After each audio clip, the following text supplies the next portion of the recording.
Let's see. Is everything okay? It's been a while since I've been here. It's been a while. It's been a while. Let's see. Mic check. Been a while. It's been a while. Yeah, there we go. Alright, let's see. I can already tell this is probably going to be a terrible take. No, yesn't. Depends. Yeah, early start, eh? We're doing an early start, eh? How's everyone doing? How's everyone doing? Yeah, salutes. Salutes to you. Yeah, I was gonna wait a bit more, you know, to actually do the stream. Sorry, it's just, I'm just messing with something in the background here. I was gonna wait a bit more, before doing the stream, but you know what? I got bored of waiting. So, yeah. I just got Root app on a totally unrelated note. For real, check it. Oh boy. Oh shit, did I not see your tag? Ah, fuck, my bad.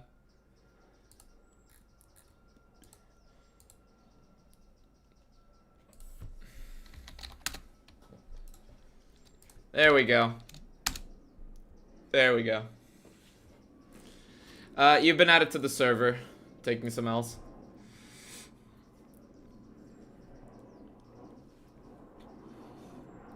Yeah, sorry about that. It's why I say tag me or Cabo or me and Cabo or something like that, cause like I don't always notice.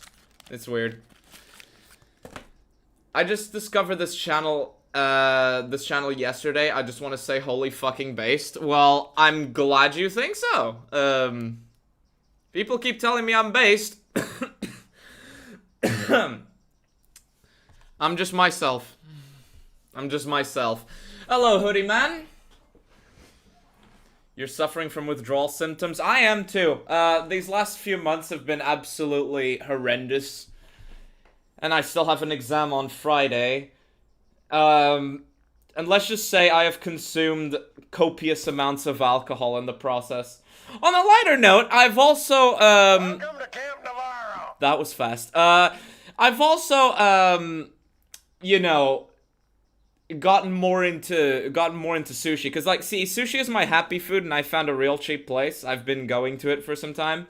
And they have this takeaway option. I shit you not. 15 pieces, €6 flat.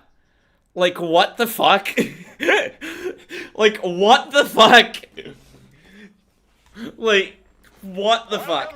And I'll read that in a second. I know some people have said hello, like, Manatron, but, and some people have joined, but I just want to finish the story. And this cycle that I've been going to, and reliance on sushi as my happy food, it's got me more interested in not only learning Japanese, which I've been doing for a while. I've been doing Duolingo just so I get, like, some common phrases and knowing, like, one of the alphabets. I'll get a Genki course book later and get classes later, but, like, I know I'm not gonna be able to speak just from fucking Duolingo. But also to learn how to make sushi. I'm thinking of buying a kit to find out. Anyway, sorry about that. I just really wanted to tell the story because, I've been through some hell. I've been through real hell. Like, I've been through shit that other people have had to give up, you know, trying to face. And this sort of shit is the sort of shit that puts people in therapy. And not even, you know, the weak folk. I mean, real fucking therapy.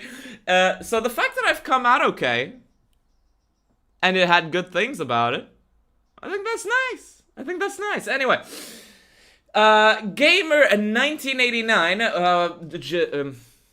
joined as a Major General. Thank you. You now get early access to videos, which one of them will be coming out this week. Maybe Saturday. No, I want to try to get it for Friday. I'll see what I can do. You get access to members-only content. And you also get put in the credits of following videos if there ever fucking is one, because oh my god, I haven't been able to do anything, I'm so sorry. Taking some L's with the membership message for 3 months and Nate the Rake Supremacy. Indeed. Nate's gonna rake you. As a newbie enjoyer, you're unfathomably based. Don't change, Lamau. Well, I'm just being myself, so I don't think I'm gonna change. I had a long, awful day at work, and midday found your channel, watched the Gavin VODs randomly, died laughing. I'm glad you died laughing, because I died of fucking alcohol poisoning just having to listen to that guy. That fucking Fink. Technically pronounced Garm, but yes. Oh shit, I read your name wrong, sorry. Garm 1980 Garmer 1989. My bad. When's the mixtape video? I don't do videos on topics I don't have much interest in. And I have zero fucking interest in mixtape. Like, yes, corporate journalists are shills. They are paid.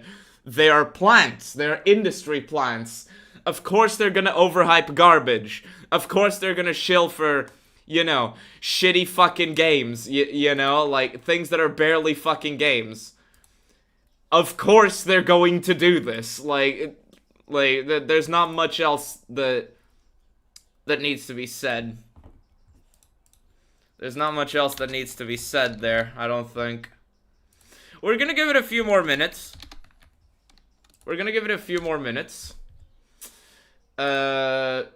Just to let some people come in, like, and then and get the YouTube scanner to fuck off. Also, because I did originally set this for 7:30, I'm gonna wait at least 3 more minutes if that's okay with you guys.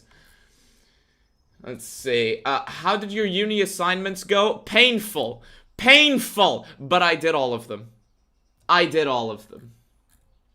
fucking did all of them.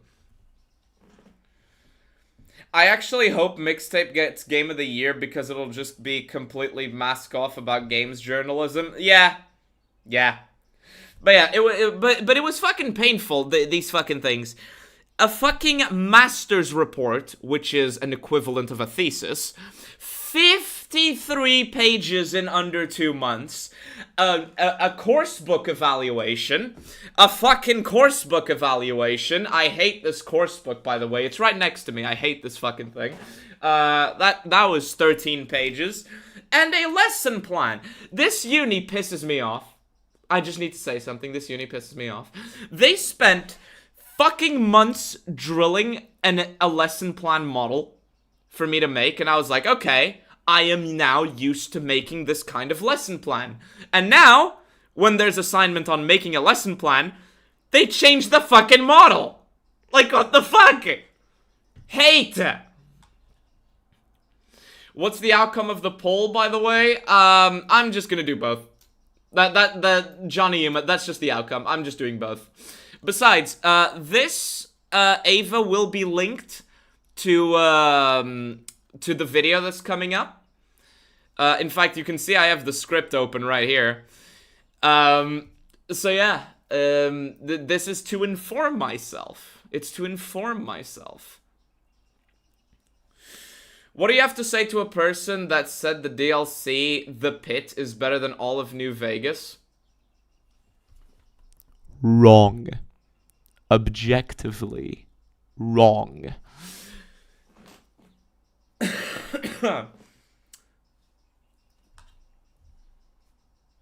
I saw this game. I finished the game on YouTube for free.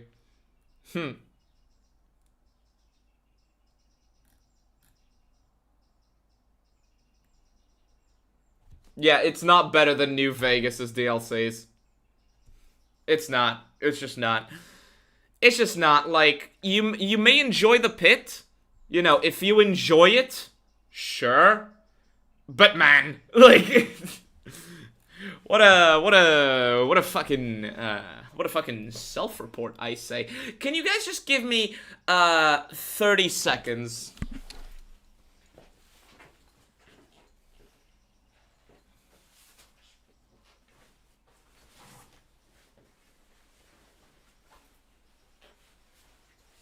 And if you fucking count 30 seconds in the chat, I'm gonna fucking strangle one of you.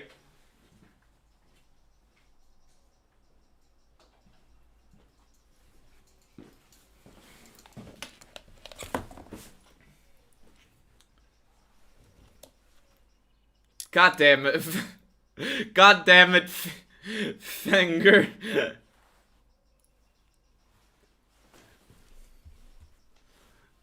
God damn it, finger. Okay, stop. Stop. Stop it. Stop it. You better stop. You better fucking stop it.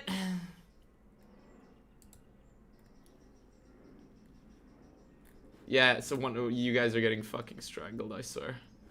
I fucking swear you guys are getting strangled. So where the fuck?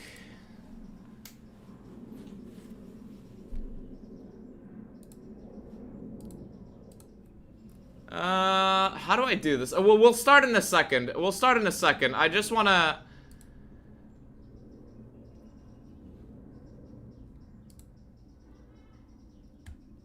I just want to test something. I wonder. Oh boy, my room's a mess. Fucking hell. How are you all doing? I'm gonna strangle some of you. Yes, I know, there's shit over there. I came in from the fucking, like, let me show you guys this. Let me show you guys this. Like, is I fucking... I just threw the shopping bag on the floor. Yeah, check it. Like, this was my reward for 2 months. This is my reward for 2 months of the worst fucking assignments in my life. This is my reward. This. I went to a fucking anime con and I got a bunch of shit. Like, what even is here? Like, I haven't checked this. Let's see. Let's see. Look at this weep shit. I couldn't resist. I couldn't fucking resist. Why did I throw the bag over there? Am I still fucking Ozzy Osbourne for it? Like, you like it? Alright. Open a rock band, you're built for it? Am I? Am I built for a rock band? My fucking hair, Jesus Christ. Am I built for a fucking rock band? Yeah, the camera's over there, but you're over here. So, sorry if I look in the wrong direction. Because the meme is funny. I'll fucking, you know how Gypsy Crusader does those clips where he pulls up the funny flag? You know, the funny flag? I was thinking of doing the same, but with the Enclave flag. But hey, I'm just not the best at these things. I'm not the best thing ever. I'm not Gypsy Crusader, and I sure as hell am not a copy of Buzz Monster Mania. Okay, sorry, I couldn't resist. I couldn't resist. How the fuck do I edit this thing? Jeez, this thing's a mess. Alright, there we go. Okay. Oh boy. I've never used the camera like this. Yeah, sure, I'll do it like that. And close. Anyway, should we get to the video? Because I let a lot of time pass, man. Alright. So, chat. Today, we are going to be looking at Tim Cain. The subject of today's video is Tim Cain. Would you believe it? Would you... Enclave Osborne? I'm going to fucking time you out. The subject of today's video is Tim Cain. And this video is titled How the Internet Changed Game Design. Now, you may know what this video is, because it started a shitstorm on Twitter, because Tim Cain said influencers are telling people what to think. What do we think about this? What do we think about this? When I get back home, I'll donate. You don't have to donate everything. Okay, Enclave Osborne. All right. Okay. Let me just put user in timeout. Yep, there we go. Yep, you're an asshole. Let's do this.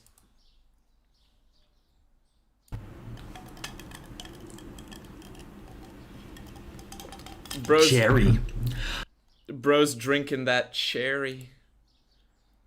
Bro's drinking that cherry. Did you know you're brainwashing people? That's pretty evil. Brainwashing people? Me? Me? Me? You think I'm brainwashing people? You think I am brainwashing people? Jeez, my hair is so shit today. Jeez, what the fuck? You think I am brainwashing people? I'm not brainwashing anybody. I'm just telling the truth. Because you see, I'm different. I'm better. I have a copy of Buzz Monster made. I'm sorry. I'm sorry. I couldn't resist. Hi everyone, it's me, Tim. Today I want to talk about how the internet changed game design. This is from a question from Padoni Rosso. Hope I'm pronouncing your name right. By the way, I haven't seen the full video yet. I've just seen a very small snippet. But without knowing anything, I think the internet changed game design both for the better and for the worst. For the better in the sense that explicit mistakes and problems can be called out, like, immediately. And some devs know what absolutely not to do. They do it anyway. But on the other hand, it's like, how do you know what's really your idea and what's actually your influence from, you know, hearing what other people said online, you know? How did your thought process in designing and making games change, or maybe what adaptations did you see in general? Outstanding. Bender Fondue with the 2 Swiss francs, I think it is. Thank you. Whoop, whoop. Ava. God, you're gonna make me put the fucking sunglasses back on. I can't believe you actually got banned. I got banned? Did I? What did I get banned from? What did I get banned from? What did I get banned from? I'm curious to know. Did I get banned from Israel? Cause that would go right on my wall. That would go right on my fucking wall if it ever happened. No, just kidding. I have friends in Israel. I don't want to get banned from Israel. I just want to say funny things on the internet. And also play my copy of Buzz Monster. Okay, I'll stop.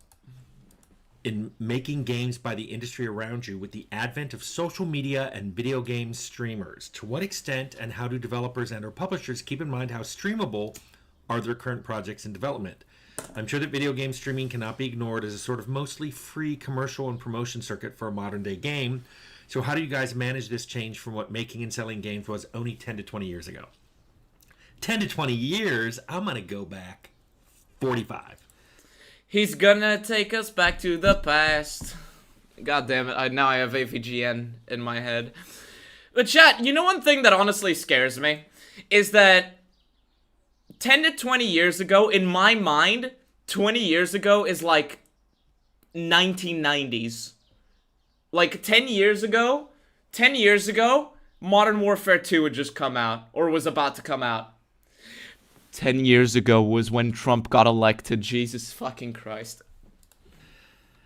By the way, when I talk about how it changed the design, it's not just the design of the games. I want to talk about how they were portrayed to the public and also how the public received them. So because of that, I'm not going to talk about multiplayer games because there was a big switch from LAN to client server for a lot of reasons that are beyond the scope of what I want to talk about here.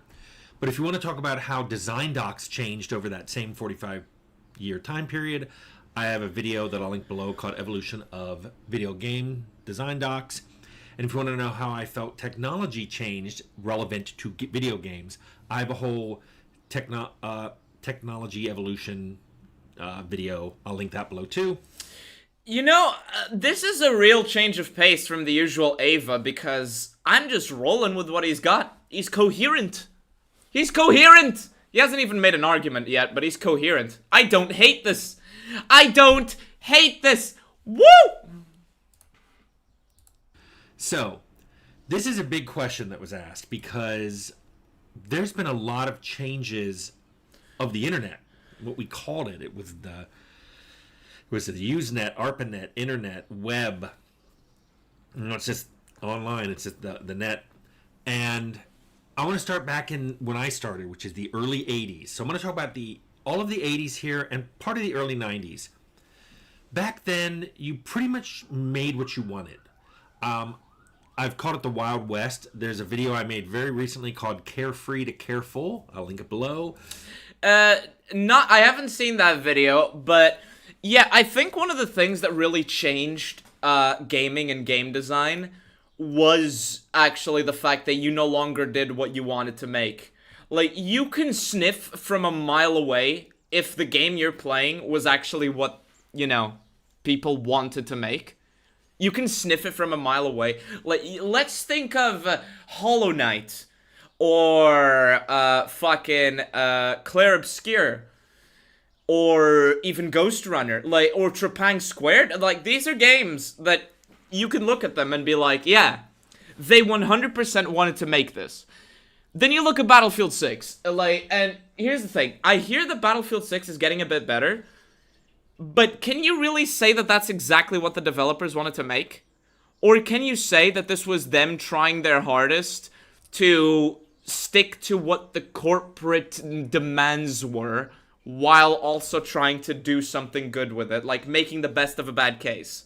And I'm not saying Battlefield 6 is a bad game, but do you really see the passion in that game? I don't really, but that's neither here nor there.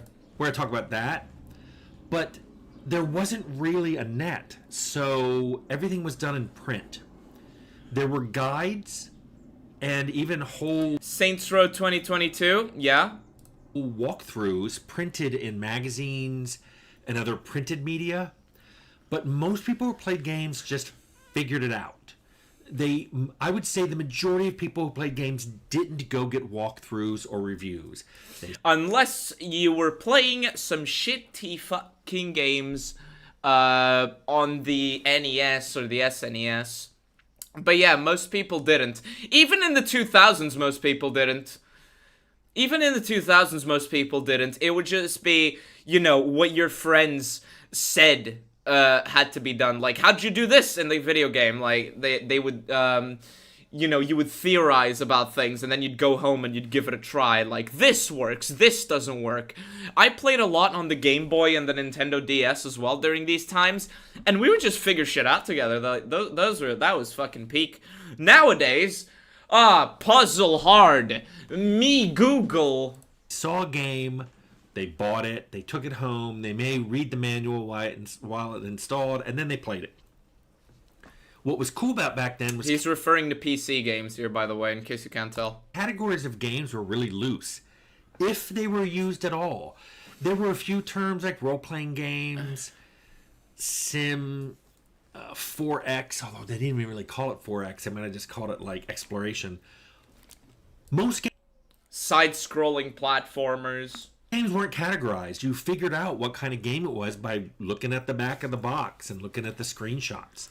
Man, can we get nostalgic here for a moment? I still remember going to game stores and spending a fucking hour looking at the back of the box of every game. Like, whenever my mom let me buy a game, I would just spend the entire car ride home, and even while we were walking out the mall and shit, just looking at the back of the box, like, so excited to play the game.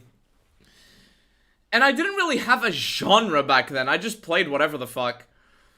Like, those were the days. Like, even still now, I know, I'm not gonna have my sunglasses on, so don't judge me.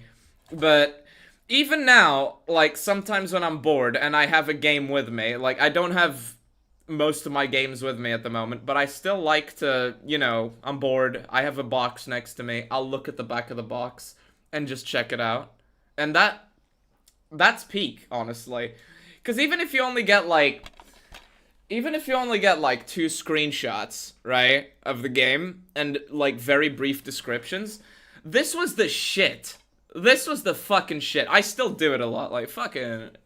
Do I have the manual for this one? I don't. I have 4 copies of Buzz Monster Mania. It's not because it's the best game ever. It is a good game. It is a good party game, especially to play with your family if they don't, you know, enjoy video games. But this is the game me and my mom bonded over. She didn't like video games. I spent all my time playing video games. And this was the game that allowed us to connect over games. And to this day, like, thanks to this game, she has humored games a bit more. She only plays on her phone unless she's playing, like, some of the buzz games. But she now likes puzzle games. She didn't like puzzle games before. Now she likes puzzle games, which is crazy to me. Also, sorry, I'm messing with my hair a lot because this part of the front is fucking pissing me off. It's pissing me off and I'm failing to fix it. I think I'll just give up on trying to fix it, but whatever.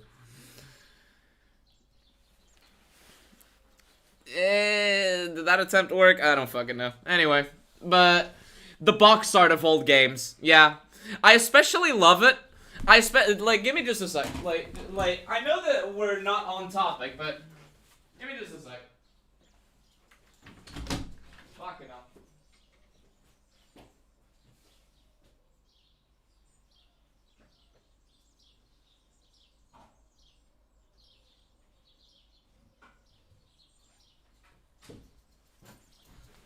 Yes, my house is a mess. Oh wait, I wasn't showing it. I especially love it when new games. I especially love it when new games do box art, like try to do box. Oh fucking! I especially love it when new games try to do box art like they would in the old days. Like, check it. Like, that's fucking cool, isn't it? If you have a copy of a modern Sonic game, know that you can invert it, because they do this. The only exception to this is Sonic Frontiers. Like, I love it when they do this. I love it when they do this. I fucking hate these normal fucking box arts on the back, but I love it. Anyway, back to the video.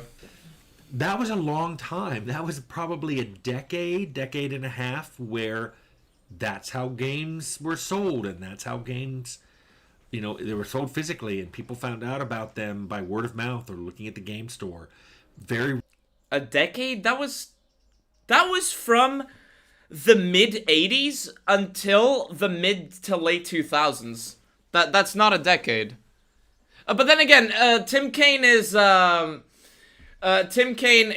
obviously a PC guy, so and his frame of reference is very specific. Thoughts on Sonic Crossworlds? I don't have the money to buy it. I'm not the biggest fan of racing games, but I don't have the money to buy it. Rarely printed media. All of that started changing. Remember the old days of playing Mortal Kombat on the arcade cabinet? I didn't play Mortal Kombat on the arcade. I played... the only arcade games I played were like Galaga. You know, the space shooter thingy. And Street Fighter. In the late 90s and the 2000s, the internet became insanely popular. It came from being something that I used academically to suddenly all my friends were talking about it. All my friends were using it, and they were very excited about it. And they were like, did you know about email? Yeah, I've been using email for a decade. But now everybody has email, and everyone's got email addresses. The internet got so popular that people could easily find a guide to any game they wanted to play online. And game categories started tightening up. There was adventure games were separated from role-playing games. What this affected, what I did is I was starting to become more, it was more possible for me to have a say in what I wanted to make. I wasn't making games because other people said, here's what we're making this year. But people were like, hey, what do you want to make? And I put together some engines. So I started making my games more complex, which subsequently made walkthroughs harder to define. I mean, what kind of character did you make? What choices did you make as you were playing? These all affected the walkthroughs. That's actually a strategy I fucking love, and that's a mindset I fucking love, right? You know, back during these days, you wanted people to actually enjoy your game and also discover things, but also not be too reliant on the internet. And so... you would make it so a walkthrough wasn't necessarily possible. Because how do you have a walkthrough when the endings and a lot of the events are affected by specific choices? That is brilliant. That's fucking brilliant. Let's be completely honest here. That's fucking brilliant. Like that's fucking brilliant. I love that idea. I love that. I remember when somebody asked. Sorry, I just read this comment. Excuse me. There's two here. I think it's insane how there was genuine incentive to go to arcade, because all the games that were purchasable looked objectively better at the arcade because of stronger hardware. But of course you wanted to play them at home, you know? You wanted to keep them. You wanted them to be yours. But you also had to compromise because the machines back in the day, like, what the fuck? Like, even the 16-bit era. What the fuck? You know what I mean?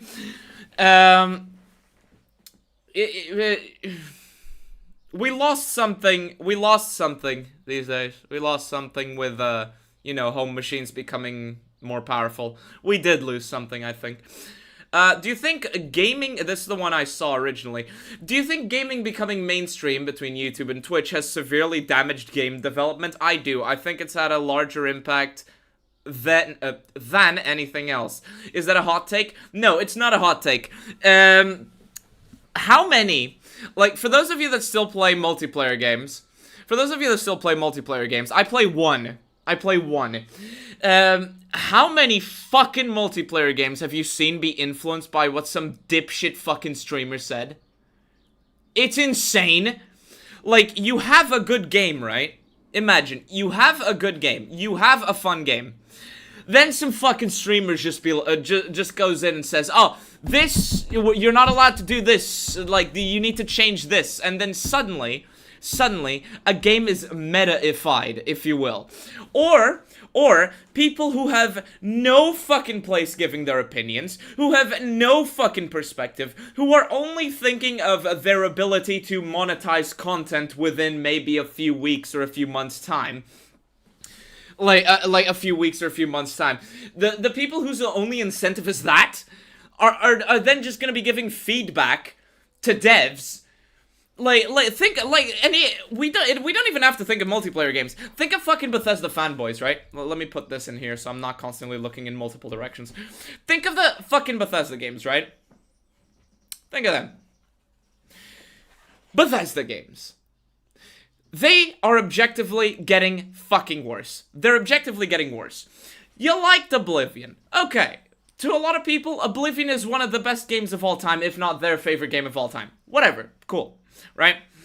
But then you get to Skyrim. And a lot of people liked Skyrim. I'm staying out of that discussion entirely. But can you really say Skyrim had the depth of Oblivion? No. Can you say that Skyrim had as many opportunities to roleplay as Oblivion? I don't think you can. Fallout 3 to Fallout 4. Fallout 3, a basis, okay, let it slide. Get to Fallout 4, objectively a worse game. Objectively, not as fun. You can have types of fun in Fallout 3 that you cannot have in Fallout 4 without a bajillion fucking mods, right? But things just get worse. Things just get worse. Fallout 76, Starfield.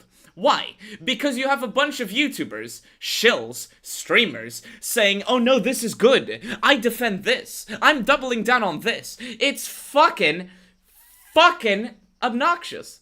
Because a lot of the criticisms that have been obvious for 20 motherfucking years are just now being slightly discussed.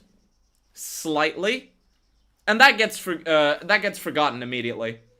I hate that shit. I fucking hate that shit. Fallout 4 is just Fallout in name, just a bootleg sandbox with SimCity. Skyrim created a massive division because of its simultaneous lack of depth and improved gameplay. It's a very extreme balance that they found with that game. Far Harbor carries Fallout 4. Far Harbor is just an extension of Fallout 4. I don't get why people say Fallout 4 is that good. Like, Far Harbor, I mean. I don't get it.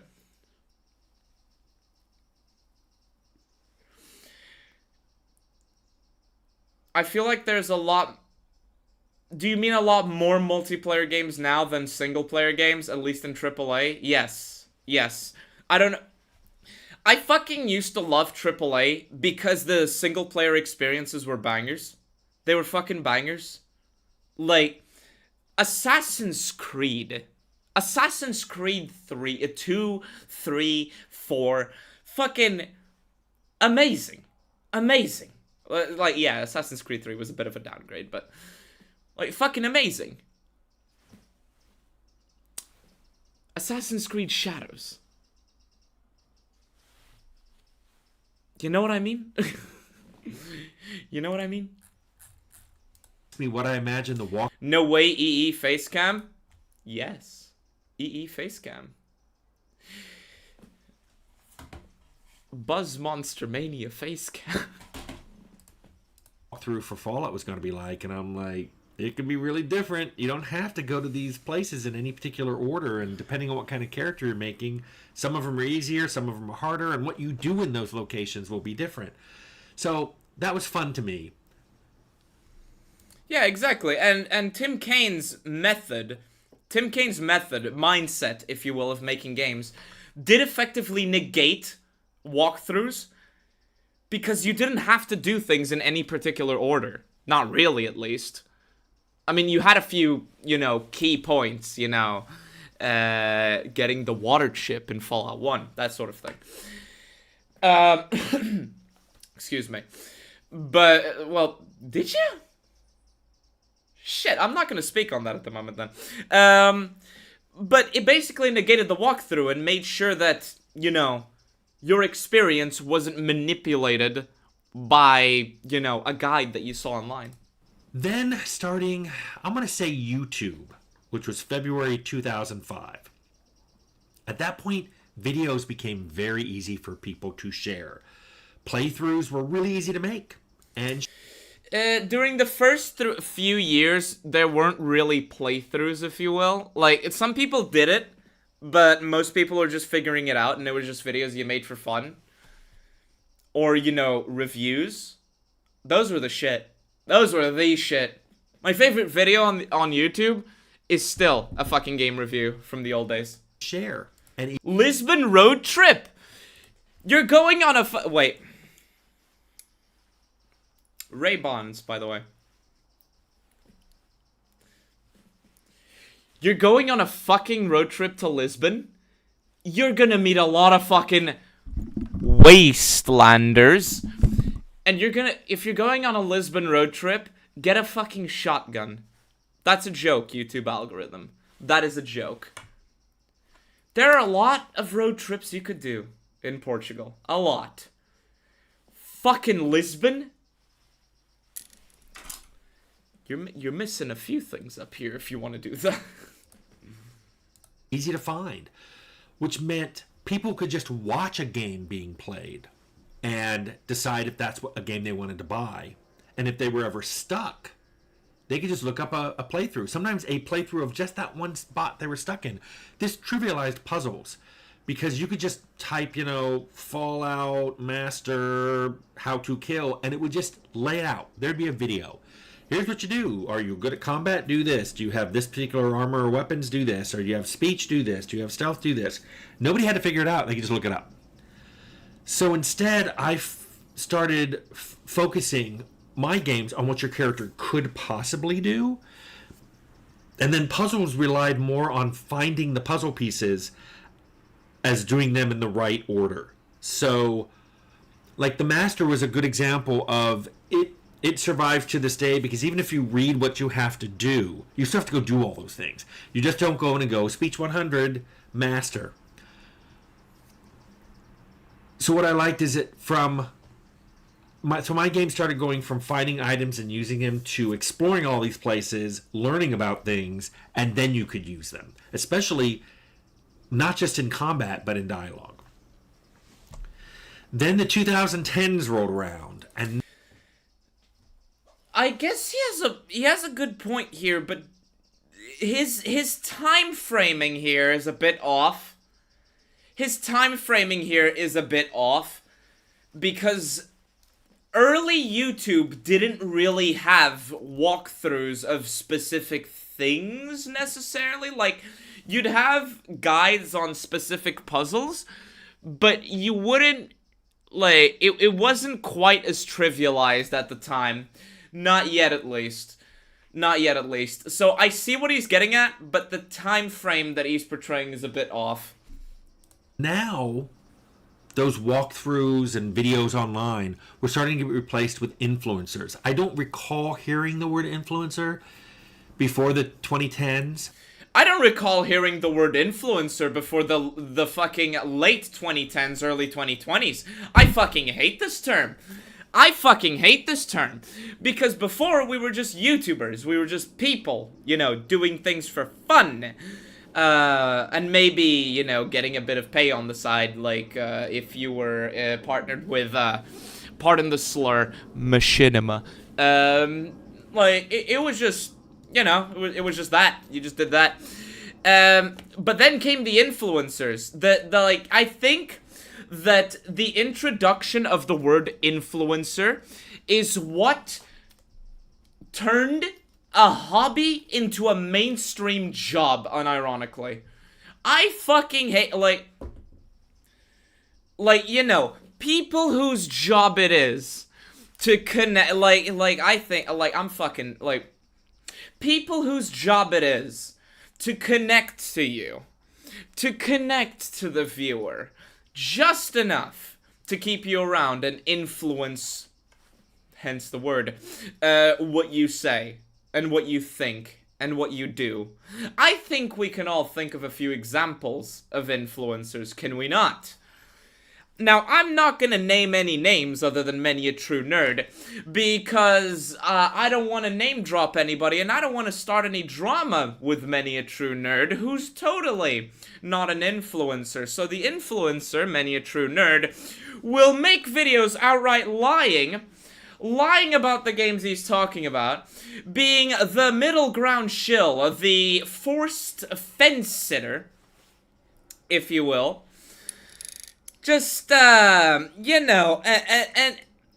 trying to get the attention of people who he knows he might disagree with, if you will. Because he needs to grow his audience. Are you really being a good influencer if you don't have a big audience? Are you? Are you really being a good influencer if you're not getting people to cite you, repeatedly? Like Matten. You're not. So Many a True Nerd. He makes videos.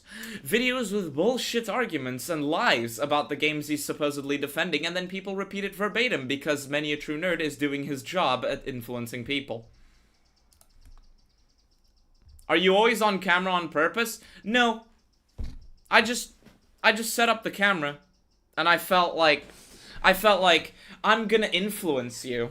And how do I influence you? I influence you by directly connecting to you and letting you see what the general looks like. Letting you see me makes you connect to me more. You're being influenced right now. Connect to me. Subscribe. Press the like button. Donate. And by the way, repeat all of my arguments verbatim without verifying anything for yourself.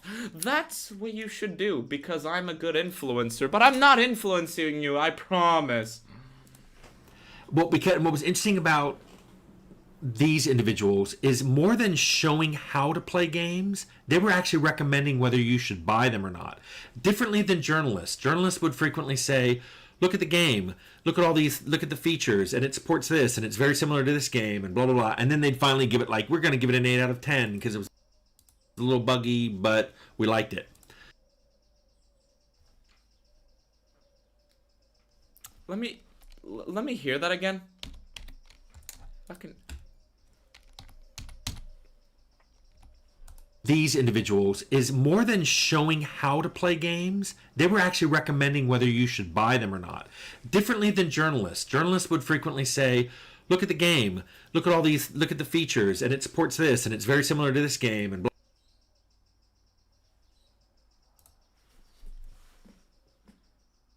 What fucking journalists are you talking about, Cain? What fucking journalists are you talking about? Now, I know what he's referring to. He's referring to the old method of giving scores to games. For those of you that don't know, part of the reason why so many shitty games get 8s out of 10s is because they're not actually reviewing how objectively good the game is, or even subjectively so. They're not giving honest opinions. They have a specific rating, where they will say, is it buggy? Can you launch it? Does it have bugs 24/7? If the answer is no to that last question, then automatically it gets a 5 out of 10, and any other points from there come from how many features does it have? That sort of thing.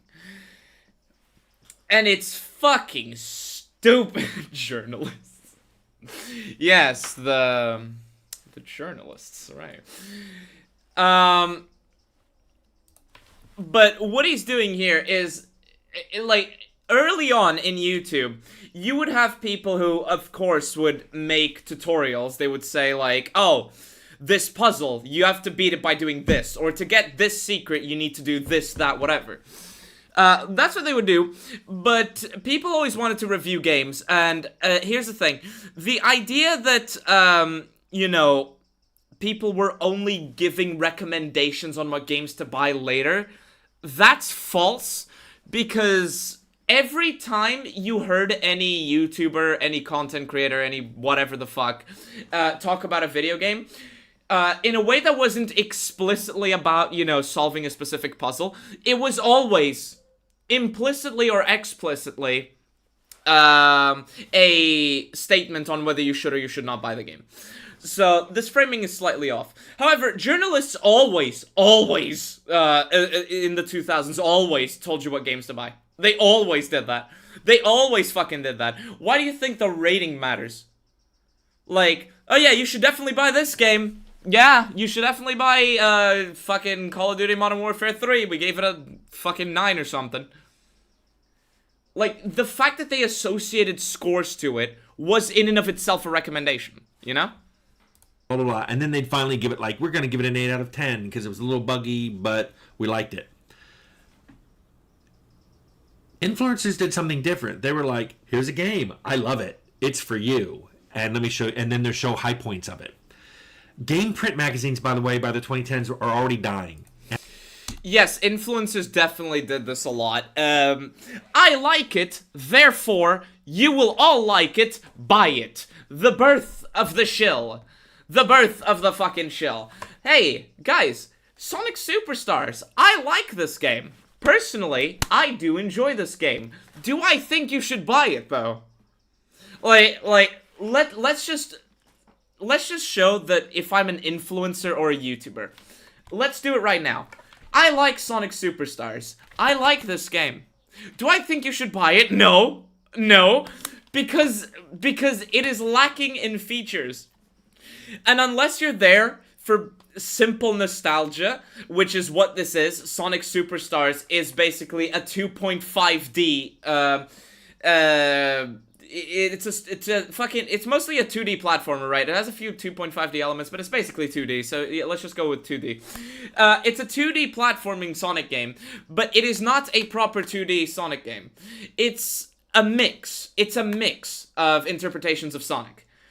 So, do I like this game? Yes. But if you're looking for a 2D Sonic game, I don't think this is the one you should get. You see? Like, there it is. Am I an influencer or am I a fucking content creator? You tell me. That's the fucking journos, though? Oh, yeah. Oh, yeah. The journos also do this a lot. Good, like, momogged. Yeah, momogged? Yeah. Good fucking point there. Like, the journos do this shit all the time. Games are nowadays made for journalists. They're made for journalists. They spoon-feed the journalists. They try to get the journalists to like the fucking game. And if the journalists like the game, the journalists will be like, oh, look, this game that was that, like, not Sonic Superstars. Sonic Superstars is a 7. It's a 7, right? If I had to give it a rating, I'd give it a 7.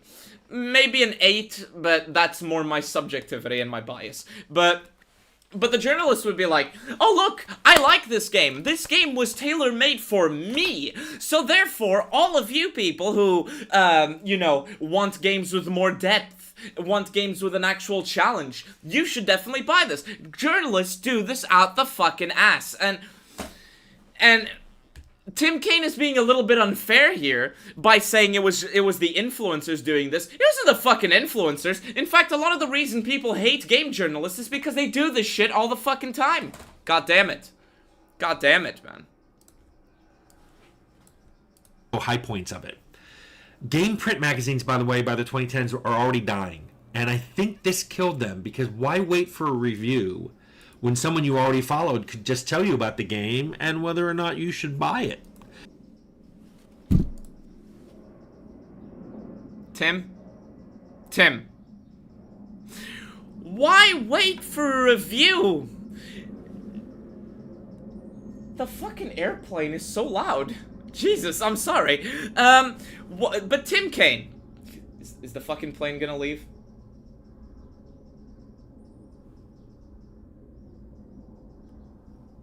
Is the fucking plane going right over my house? I'm sorry. Like, but Tim Cain, why wait for a review if someone I follow can tell me whether to buy it or not? What? There's someone I follow that also has to make a review? Tim? Think? Like, no disrespect to Tim Cain. Like, we love Tim Cain here. But, my hair, damn it! Isn't that the same thing, Tim? God damn it. Publishers responded to this by sending copies of the game to influencers and online channels just as much as they did to game journalists. And that kind of changed things because... Oh, I see what he's getting at here. Hold on. The journalists were at least, I think, sometimes trying to be objective.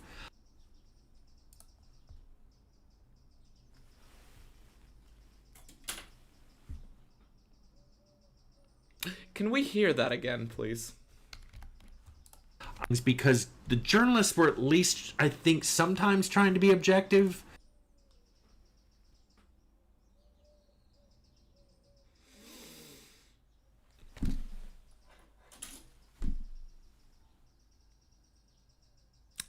At least sometimes. At least sometimes.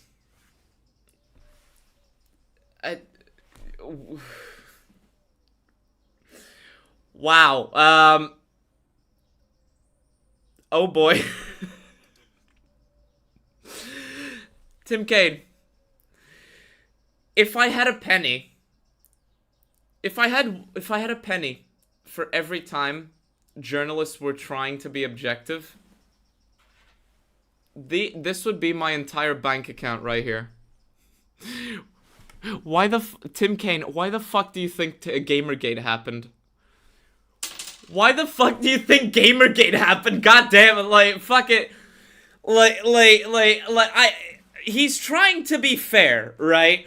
But why do you think fucking Gamergate happened? It's because everyone knew that 99% of game journalists weren't even trying to be objective. They weren't. They weren't. And the same thing applies to influencers. In fact, the problem with influencers is that they have an active incentive to not be objective. Hey, you want to get the sponsor money? You want to get the early copies of these video games?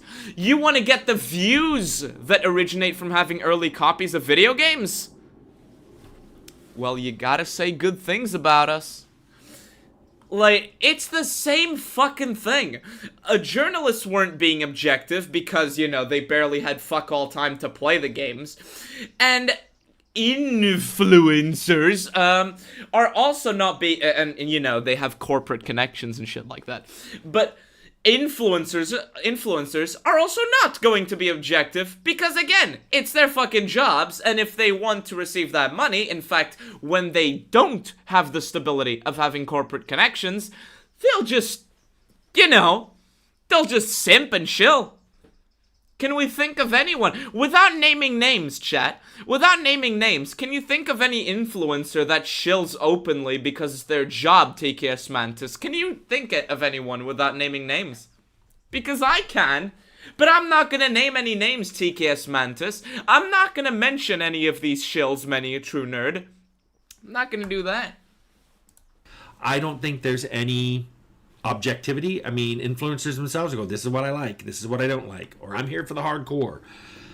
So many designers like myself, we frequently thought, well, how is a certain event in the game going to look like when someone's playing it live or recording themselves playing it to put up as a stream? We thought about cinematics, we thought about end bosses, we thought about unusual weapons you could get, and because of that, we wanted it to look really good in video. And that was one reason, like, particle effects became a big thing, because you just didn't want it to go boom. You wanted a big explosion and wanted it to be pretty and colorful. And all these things, especially in a clip. You know, I'd never considered that before, actually. You know, I had never actually considered that. Remember IGN reviews like too much water, journalists are pure shit? Here's the thing. I'm gonna defend IGN here. I know what they mean. The problem is that it was clipped. You see, Tim Cain over here is complaining about clips, right? And he's saying, well, you're thinking of the clip. What happened to IGN is that they weren't thinking of the clip. Too much water refers to the fact that Pokemon Omega Ruby and Alpha Sapphire, specifically, toned up the amount of time you have to spend in water. And now, here's the problem with going on water in Pokemon. It's fucking annoying. Like, let's be honest. Pokemon, some of my favorite games are Pokemon, right? I think we can all agree that spending too much time in water is fucking annoying. You just have to have a bunch of repels. You're just looking at mostly the same background, and you're getting a fucking Tentacruel, or a Magikarp, or a Goldeen, or whatever the fuck, just Pokemon names that came to mind. And you're just getting those every fucking 3 steps. And it's annoying, especially if you don't have Pokemon that can handle water types so easily. Like, you picked a fire starter. Have fucking fun, being on water 90% of the time. You know what I mean? So that was the complaint. Too much water refers to a game design problem where players often had to slow down incessantly just to be on water, which is one of the low points of any Pokemon game, be completely honest. So, too much water is actually an unfair criticism of game journalism. Actually, it can function as a criticism of game journalism, showing that they're too stupid to know how to summarize their points, but the critique itself, I get it. Because people will see that on some channel where someone's talking about the game and they see that clip and now they really want to play the game. So now you're thinking about your game the way we used to think about interviews. When you went into an interview, you're like, okay, I gotta have some sound bites. Yeah, how is this gonna look? What are the sound bites is gonna be? Momog, I know what you're getting at. I know where you're getting at. I would like you to hold off on that. I know. It's not that he's being disingenuous, it's that he's being selective. Unintentionally selective. You notice the time framing that he portrayed earlier. It's not a case of being disingenuous. I think it's a case of him not exactly explaining what his point properly. He had a specific goal. He had a specific point to reach, right? With his question, you know, the question at the start of the video. He has a specific goal, and he didn't really think through how to get there, which is leading to some odd portrayals. But yeah, just hold it, because I suspect we're gonna hear something in a bit. Ready so that, you know, when I get quoted, I want to make sure the soundbite's quoted. Now it's like, what part of our game would make good clips for influencers to show. And now we're in the 2020s, and this is one of the things that's actually killing game design, to be completely honest. Like, let's agree with Tim Cain here. This is one of the things that's killing game design, because you're not having, like, a good time, good fun, you know, something simple, like a 2000s 3D platformer. You know the kind I'm talking about. Spyro, Sonic, early 2000s Sonic, and Sonic Adventure as well. JuiceHead. You're not thinking of things like that. You're thinking like Crash Bandicoot, Mario. God damn it. I just read that. But you're not thinking of that. You're not thinking of making a game like that. You're thinking of what are the hype moments gonna be? The hype moments, the cinematic hype moments. And you know, the over-reliance on particle effects. You know that an influencer, a fucking influencer, is just gonna be like, ooh, look how pretty the trees are. Like, I don't give a shit about the trees. My game's running at 32 FPS, goddammit. Yeah. Clips for influencers to show. Like, hype moments are okay, Tony. Hype moments are okay. Like, every game has to have a hype moment, you know? Like, or not every game, but every game's gonna have, like, a proper hype moment. But hype moments specifically crafted around clips and cinematics, you know, for edits on YouTube and shit. That's my problem. Also, chat. Fucking, goddamn it. Chat. Wastelanders! Is that a fucking Maximus reference? Fucking Maximus reference, chat. Anyway. And now we're in the 2020s, and many gamers don't even look to influencers for reviews. They look to influencers to be told how to think about the games. Oh, yes.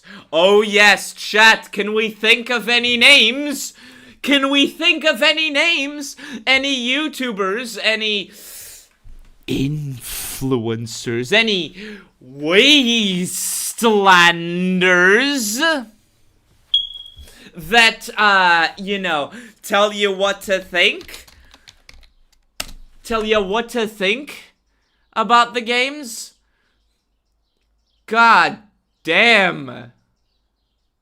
Chat, we might have to do a double feature here. Okay, chat. Okay. To be completely honest, chat, I was gonna do a meme by pulling up JuiceHead while I was talking. And, you can say my curiosity is piqued. You can say my curiosity is piqued, you know? Might do that. We might. But yeah, we can think of a lot of influencers who do that, can't we? JuiceHead himself, for example, who, actually, let me reformulate this. It's not necessarily, here's the thing. A lot of influencers, a lot of YouTubers just help people articulate what they already think, right? A lot of people do this, right? But, the influencer, let's think JuiceHead, TKS Mantis, Many a True Nerd, Gavin. They know that they're effectively trying to get people to think a certain way. So, what a lot of influencers do is that they put on a mask pretending to be giving objective looks. They are influencers wearing the mask of YouTubers. You know what I mean?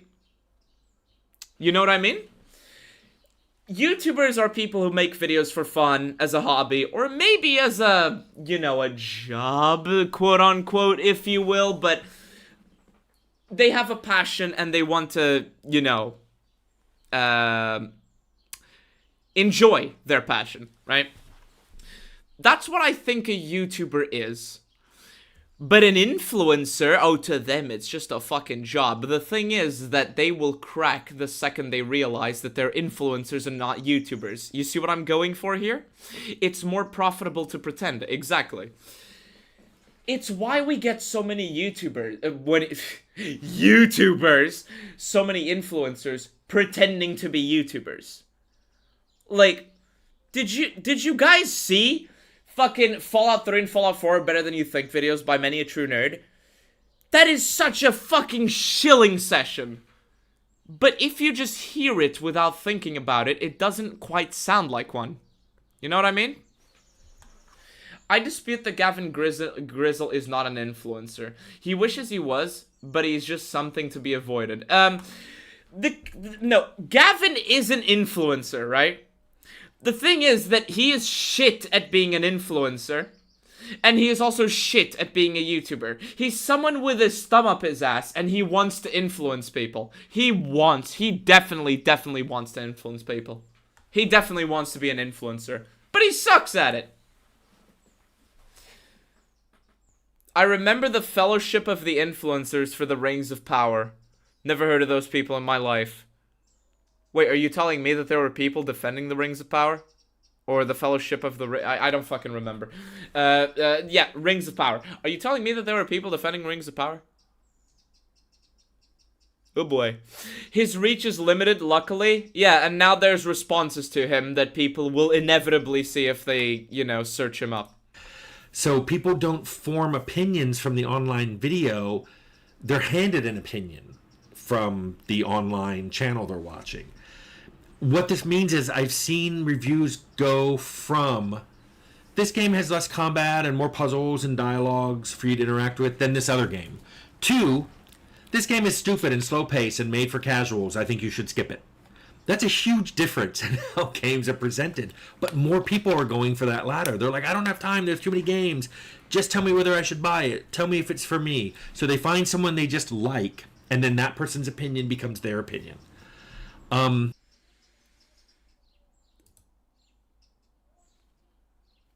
I think it goes a bit more in depth than that, but I'll let him elaborate. This has a positive side. It's easy to find someone who sides with your preferences and therefore is a good guide for you finding new games. And I've talked about that. That's how I look for game reviewers myself. I look at their reviews for games I already know. If they like the ones I liked and didn't like the ones I didn't like, then I will trust them going forward on reviews of games. Yes, in fact, that, like, I definitely do... That is a positive, definitely. But I think Tim Cain is messing up here by not creating a distinction between YouTuber and influencer. Yeah, he is definitely, like, there's a reason I have an interest in Ninja Gaiden games. Now, I haven't bought one yet, but I want to. Alas. But, the problem that Tim Cain is facing here is that he is not making a distinction. To him, right now, everyone's an influencer, right? And that's why there was such disagreement over such a simple statement, right? That I haven't played yet. But the negative to this is more and more people seem to be abdicating their own judgment to that of people they see online. Oh yes, I like this YouTuber, therefore I will have the opinions fed, and that's the opinion I'm gonna have. Anyway, the Great Khan stayed in Novak on their way to ambush the courier in New Vegas. Anyway, scientists in our own world frequently retcon reality, so it's okay for the story in the story game to not make sense. You know what I mean? It's like, I don't want to think about it. You tell me what I should think about it. And I see that sometimes on this channel when I get multiple nearly identical comments from people. And I realize they're just quoting an online influencer. Sometimes it's a meme, but more often it's, oh, this influencer person said this thing about this. And now they're just quoting without any attribution. Fun fact, Kretosis has actually gotten an example of this happening in real time to him. Now, I don't know if I bookmarked this. Hold on, let me see if I bookmark this, because Kretosis caught some motherfuckers doing this, like, fucking bait, like, oh, there we go. Like, there we go. The reason I keep bringing up Many a True Nerd is because, like, I knew that people were doing this with Matin. You know the whole argument of Linnaeus is just a guy in a mask. You want to guess where that came from? Yeah, whenever you hear people say, he's not a good final boss, he's just some guy. Yeah, that's where that came from. But fucking Many a True Nerd is like, while this is a valid thing to worry about, it's odd to pin it on influencers, especially when, before them, influencers specifically, when, before them, there's an extra comma here, man. If you wanted to know if a game was good, you'd have to go to a small number of gaming magazines where a tiny pool of reviewers could make or break a game's reputation. He doesn't have a bad point here. The problem is immediately called out here by Kritos, who says, I can't help but find it extremely amusing to see this guy comment on this, given the fact that his Fallout 3 defense video is one of the most cited defenses for Fallout 3, with most arguments in that video being wrong, twisting the facts, or otherwise outright dishonest. The amount of times I've seen people regurgitate arguments verbatim from that video is insane. And then Kretosis found something interesting, because he got this comment, right? And this was funny to me. What good would shooting the child do anyway? The gate would remain closed. Do you think the others would be more likely to open the door after you shot their leader? You can get through here with a charisma locked perk, a high enough speech skill, blah blah blah blah, safe scumming, or just doing the quest, and the quest itself has many means of solving it, including shooting everyone in your way to free the slaves you need. Very, very weird defense. Oh, look at that. So, what good is shooting them gonna do? The town is most likely to let you in after you've murdered their mayor. Yada yada yada. Basically, it's the same fucking argument verbatim to defend fucking Little Lamplight. What was the name of this quest for Little Lamplight? Like, what was the name of this fucking quest? What was the name of this quest? I forgot. Anyway, the point of the criticism of Little Lamplight is that this is an arbitrary and fucking stupid decision, right? It's an arbitrary restriction. It forces you to either pass an abstract speech check, a skill check, or do their bitch work, even if you may not want it, even though you could very easily tank everyone in this town. And it's being defended by, what's the point of killing the guy, killing the guy holding the gate? Here, go to this other location and kill the other guys. So, there's no point in shooting people in location A. Just go shoot people in location B, and it'll be fine. What's the problem with the quest? It's just regurgitating arguments verbatim. Rescue from Paradise. Yes, Rescue from Paradise. One of the ways to get in here is to go into fucking Paradise Falls and rescue the slaves. I get fucking, like, if going into Paradise Falls and shooting everyone is a valid solution to the problem, then why can't I just go into Little Lamplight and shoot everyone? Oh yeah, because they made these characters kids. They made these characters kids, and you can't shoot the kids in the video game. Fucking hell. Super mutants can't break wood, it's their one weakness. Yeah. In a comment. So, you know, like, the guy who commented that thing that Kretosis pointed out, he's not thinking. He's just regurgitating this verbatim. And that's what Tim Kane's referring to here. You see why Many a True Nerd, you see why so many people felt called out by this? Because it's exactly what they're doing. Sometimes even when it doesn't apply, which just makes me go, are they understanding why the person said that? But let me answer you, Tim Cain. No. No, they're not. They're not. Sometimes they'll think an argument is really good from a video, right? They'll think an argument is really good from a video. And they'll just be like, okay, I'll just roll with this argument. Like, I understand the problem, but this is a really good argument, so I'm gonna repeat it. The problem is when you stop thinking about it and you get situations like the ones that Kratos has pointed out. And the ones that I sometimes get in my comment section. You know, the whole Fallout New Vegas fans are evil and toxic. Okay, where'd you get that one from? Where'd you get that one from? Do you have any evidence? Okay, you may not personally like some Fallout New Vegas fans. Okay, why are you calling them purist, elitist haters? Don't know. Other reactions I see happening in the industry because of this trend. Fucking hell, this EVAH went to a dark place fast. From Emily showing themselves live to killing kids in Fallout 3. YouTube algorithm, we're describing a video game. This is a video game. Right? We're not advocating for this. Alright? Is designers have become really obsessed with labeling their game.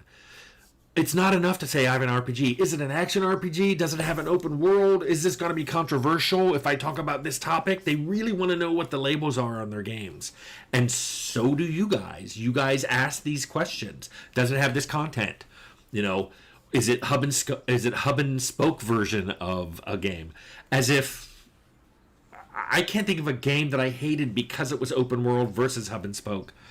I love both of them. And sorry, hub and spoke?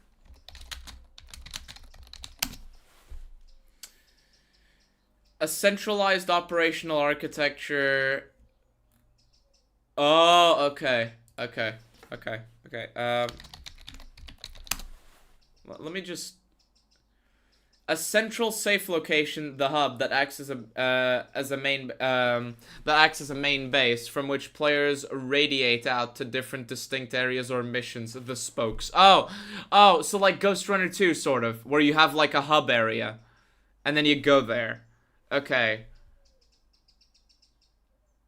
I get the gist.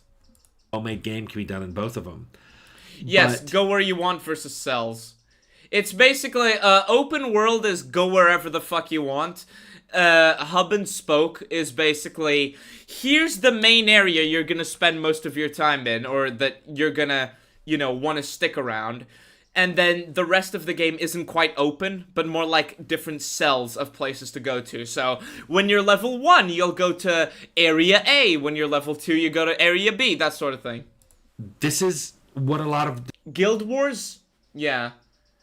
Designers think about now when they're putting a game together. They also wonder how influencers will react. If there's an influencer who really likes a lot of the previous games made by you or made at the company you made, you may be putting in a feature and think, is he gonna like this? Is she gonna comment about this nicely? Oh yeah, and the problem is a lot of influencers want simple games that they can complete, but that give them the illusion of depth. That's why so many games will have all these features, all these choices, but they're never properly integrated. Like, let's think of Starfield, right? Explore the galaxy, space, explore everything. Holy shit. So much stuff. Look at all these aliens. But look at all these choices you can make. Look at all these different dialogue options. What's the difference in any of it? There you go. It's probably not a healthy way of designing a game, but I've seen people talk about it. Oh yes! Oh yes! You can pet the dog! Can you pet the dog in the video game? Oh my gosh, you can pet the dog! Let me make a video. Let me make a fucking video about it. Hey guys, you can pet this dog. It's gone from how should I make this instead of how do I want to make this. And I don't think that's a good way to make games. I'm not doing this, but many people, you know, gamers and developers alike, they want me to. They want me to When they say, Tim, you got to listen to us. You and the other devs aren't listening to me. That's not you telling me to make the game I want to make. That's you telling me to make the game you want to make. And that got to a head when I talked about Fallout and whether it's about capitalism, and everybody told me I'm wrong, that it is about capitalism. I didn't know he was gonna mention this in the video. I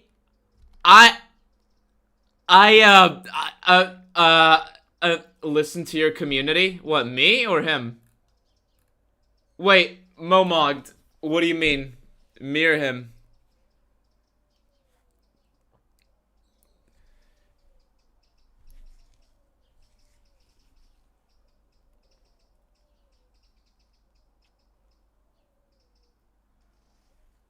Him, right.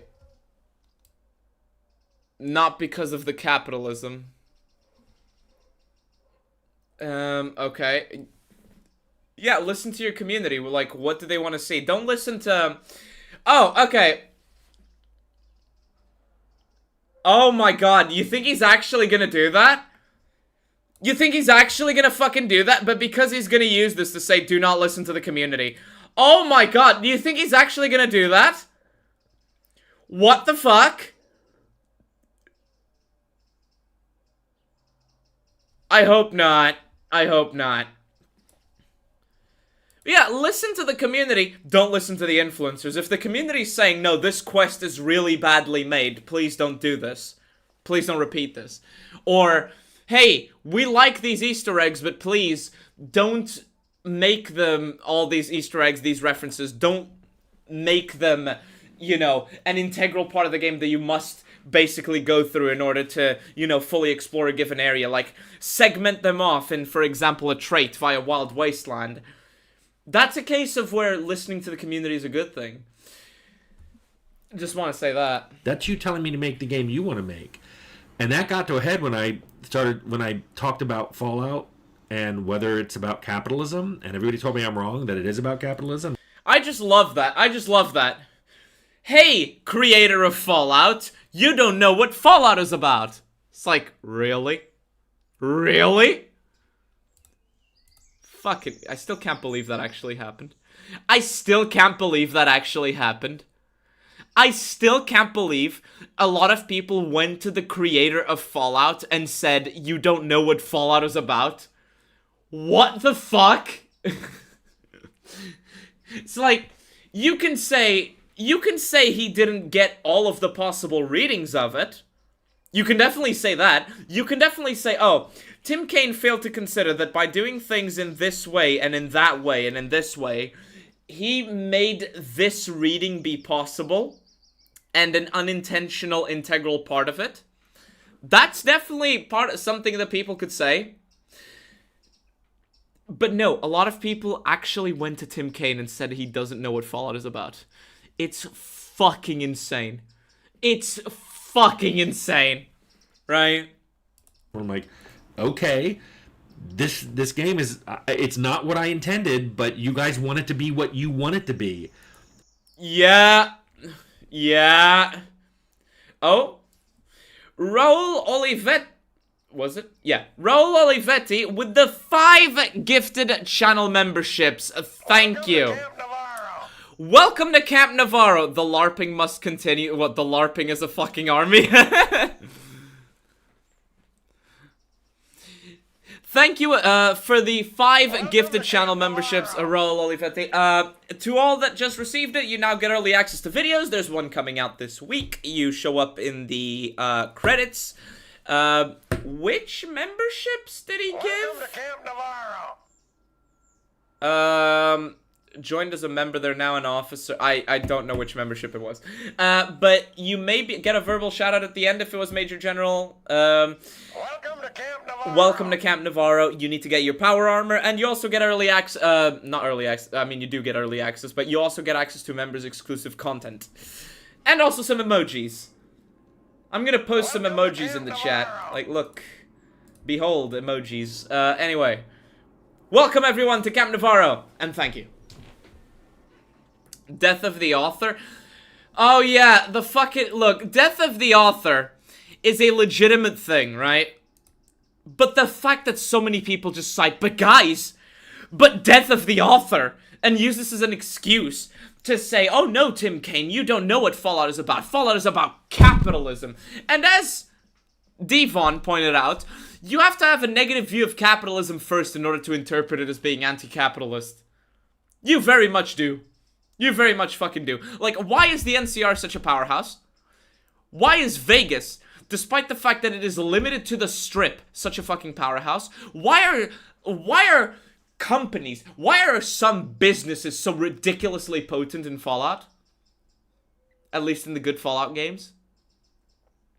It must just be because magic and totally not because capitalism allows them to get power and be able to do things. You know what I mean? Fucking hell. So it's weird when you then turn around and say, well, go ahead and do what you want, but it's not good. Your crush in boot camp was named Navarra? Really? Really? Wait, you got a fucking crush in boot camp? The memes. The memes about the Navy. The memes about the Navy, they're real. It better be what we want. I'm curious now because it's 2026 and I have no idea what the 2030s are going to be like. I'm concerned it will go one of two ways because the pendulum always swings.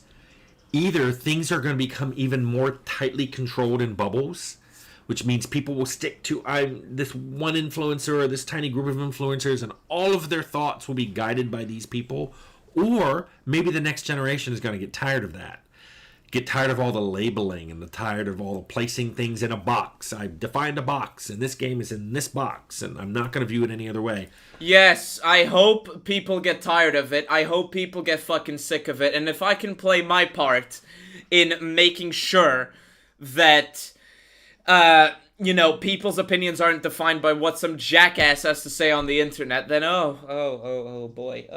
If I can play a part in that, then that's great. I'm curious where that goes. You mean the gamer? Internet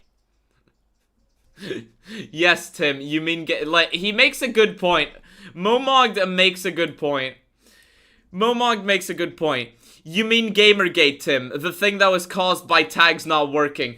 Here's the thing. Momog. Gamergate worked, but also didn't. Because Gamergate, you know, basically destroyed games journalism, but it created alternatives to games journalism, where a lot of people will hear someone say, oh, this game is woke, therefore I'm not buying it, but a lot of people can't even define woke, you know what I mean? It's cultural Marxism, by the way. They'll hear, oh, this game is, slop, and it's making you do all these things, like, I don't want to do, like, you know, some people just don't have the brain power in order to tell you what's a good game or not. And I don't mean a good game in the sense that, oh, it's fun, no, I mean a good game in the sense that, yeah, this is fair, yeah, this is well designed, that sort of thing. It created both sides of grifting. Guide my thoughts and... Oh shit, I'm in top chat. Fuck.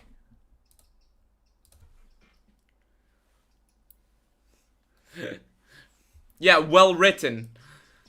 But, I'll guide your thoughts any day. You must now do what I say. You will be influenced. I hate all influencers. Listen only to me. God damn it. God fucking damn it. basically allows the pendulum like that to swing really far and really fast. So I don't know where the... God damn. It's like, yes, hate all of those influencers, and now listen to just me. Ooh, you're getting influenced. Ooh, I cast total wastelander.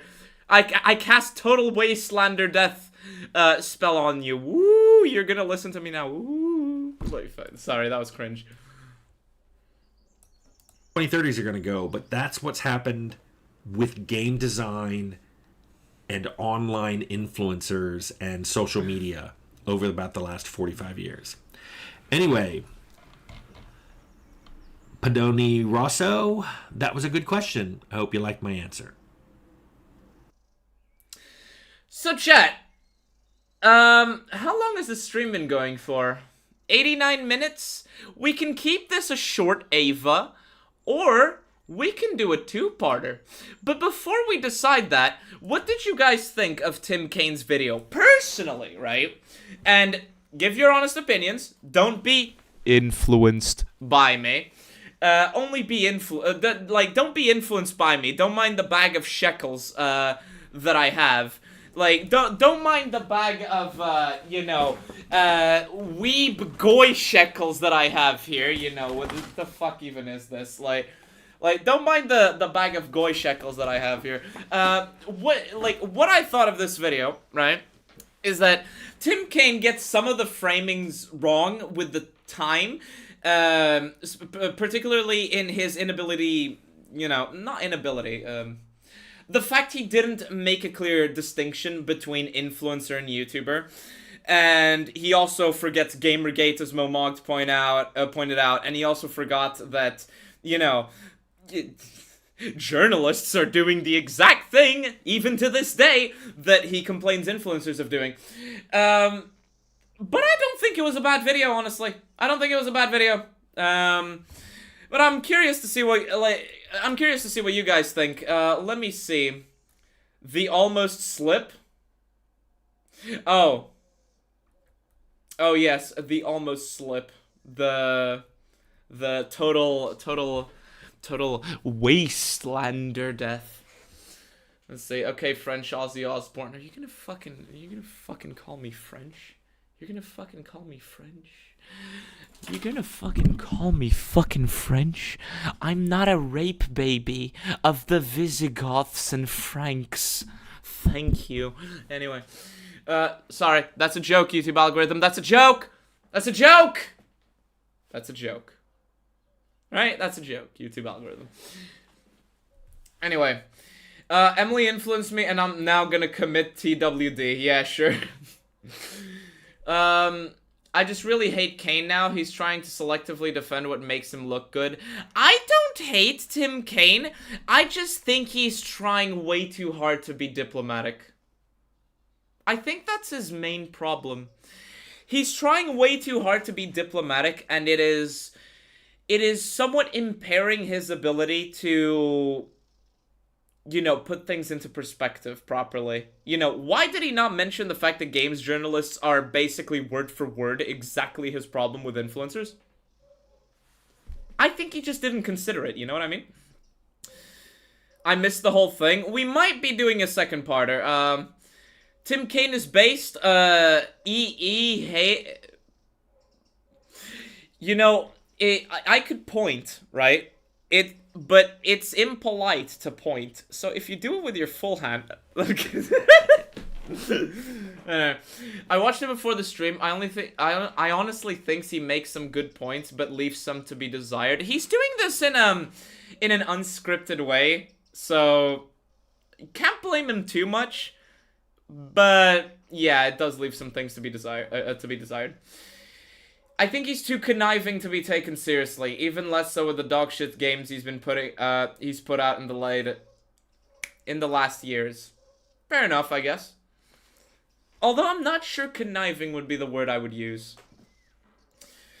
I think he's mostly correct. I think he's a little off on some things, though. Yeah, not bad, but too generous to the problem people. Yes, he is way too fucking generous.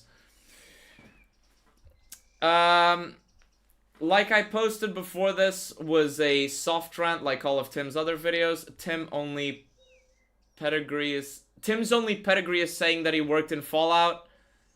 I guess. I mean, Outer Worlds wasn't that great, but he tried. They tried, okay? Like credit where it's due, I guess. But okay, Spaniard. Are you trying to get yourself to be put in the hospital? At least you're not calling me a jungle wastelander. Emily influenced me, but I'm a word I can't say because of the YouTube algorithm. The real target is gonna be expunged so I don't get banned. What, are the real target gonna be the people who really love a certain wall? Alright. He tries to play both sides way too much. Yeah, he does.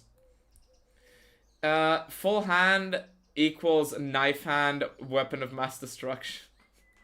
You're Bender! You know what? I'm gonna make a point here. I'm gonna make a point here. You're getting put in timeout for 1 fucking minute. Jungle Wastelander sounds like a strain of indoor weed. Oh boy. Anyways, chat. I have a proposal. Since this EVA was kind of short, what do you guys think of making this a 2-parter? The Beastler, yes. You wanna get me mad? Use the fucking Beastler. Anyway, what do you guys think? Let me do a poll, actually. Let me do a poll.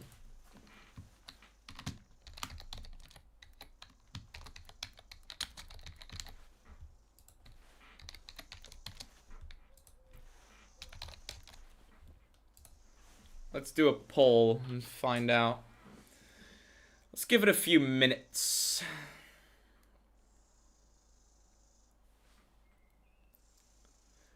Ooh, I'm voting. Ooh, look, I cast voting on you. I'm casting voting on you. By the way, what the fuck else is in this bag? Cause I didn't, like, I helped, like, I went there with a friend, right? Friend zone moment. Yeah, I know, but hey, like, I'm good.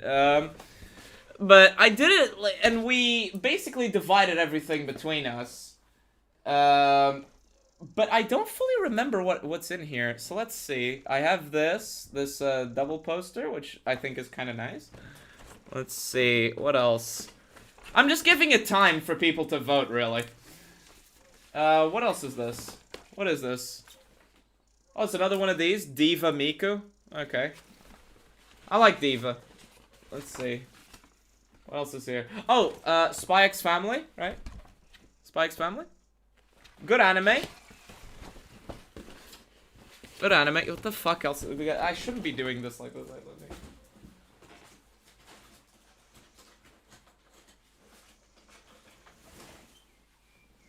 Oh, right.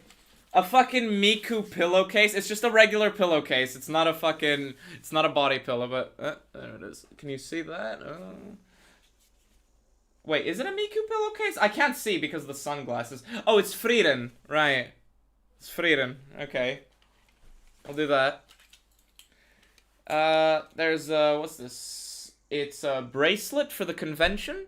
Alright, so that was nice. I'm not really sure what this is. You guys have any idea? Whatever. What do I have here? I can't see because of the sunglasses, so I'll just put it on camera and I can see that better. Yeah, from Spy X Family. What else? What else we got? Fucking... Oh, yeah! Guys, I have a funny story to tell you. By the way, look, I can write a letter. Right? This is to write an actual letter, so I'm gonna be writing this. So, the person I went with really wants to write a letter and receive a letter like in the old days. They're nostalgic for that. So I think I'm gonna do this. This isn't gonna work if she's watching the live stream. So yeah, surprise ruin. But by the way, there was a thing at the anime convention, right? I rage baited an entire audience of weebs. I do mean it, like, I'll see the results of the vote in a second, but I rage baited an entire audience of weebs. Do you mind if we get, like, 2 minutes so I can tell you this story, because this is funny? I got this as a reward, by the way. I got this for free.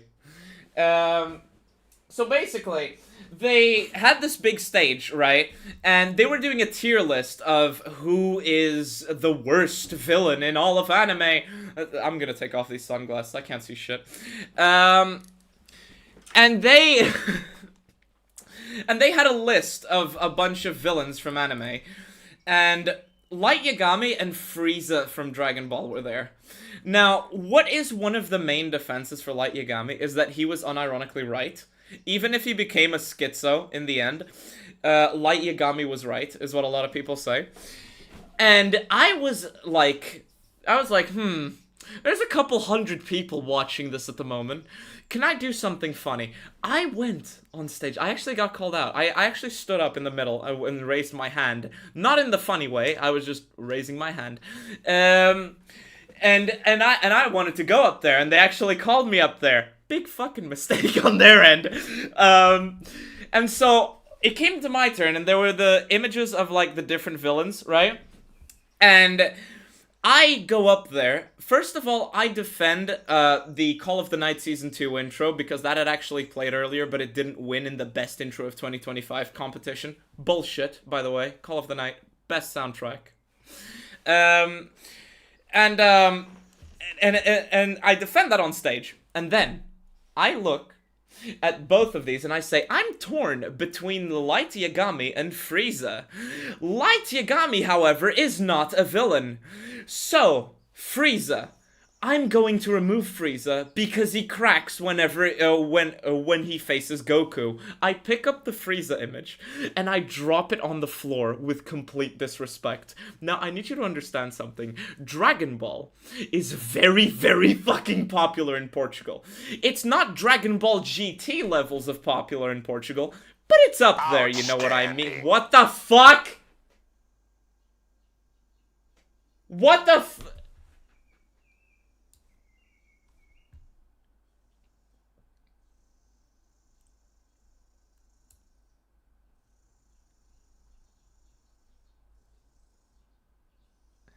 I'm just gonna finish telling the story. I'm just gonna finish telling the story and then I'll read that because I'll get sidetracked. Right. Actually, no. Cameron Mitchell with the 200. Thank you. We hope you enjoyed your boot camp experience as the same energy as the Sierra Madre hopes you've enjoyed your stay. I can see you didn't have a lot of fun in the boot camp experience. You've already told me some of the things that happened in boot camp, and the fact that your alarm keeps not waking you up. I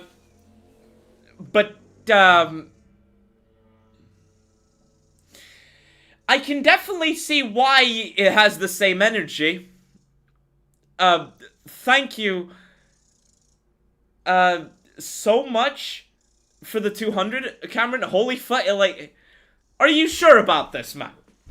Are you sure about this? Because I haven't been a good influence on you, Cameron. In fact, I know that the fact that I keep quoting Moonman songs has led you to some awkward situations in boot camp. For those that don't know, Cameron Mitchell has my Moonman files. He has. Now, he went to fucking boot camp, right? He's in the Navy. He's a sailor now. Salutes to Cameron Mitchell in the chat. 07s in particular.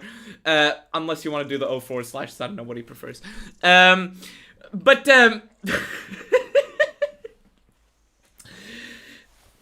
there were beeps in the corridors. Can you imagine what happened in Cameron Mitchell's mind when he heard beeps from like machines in the corridors, like, you know, like I forget exactly what it was, but there were beeps and boops and whatever the fuck. He thought of the chirp. He thought of the chirp. I basically made his experience in boot camp be like him having to hold in his laughter so he doesn't have to explain to anybody what came to mind. Whenever he saw wasteland. No, I'm kidding. Anyway, it was the low battery smoke alarms. Wait, it was actual low battery smoke alarms. You actually had low battery smoke alarms in boot camp, and you thought of Moonman.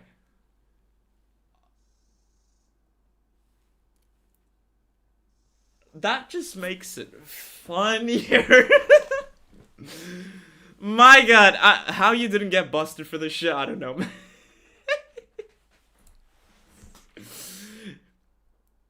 Anyway, I'm just gonna finish telling the story, right?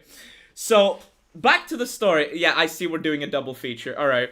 So, I'm gonna be so, I go up on stage, I say, Light Yagami is not a villain, and Frieza cracks immediately whenever he meets Goku. So I picked up the Frieza image, and I dropped it on the floor with complete disrespect, right? Just complete fucking disrespect. And so, my criticism was obvious, right? What's the best villain? The best villain is the villain that you low-key agree with. It's the villain you low-key agree with. Now, there are multiple kinds of villains, including those that are just destructive, evil, and shit. But Frieza is one note, and he dies because of plot convenience. Frieza can destroy planets easily. Frieza almost killed Goku. Frieza did all these evil things. He is apparently someone who weakens himself on purpose. But, like,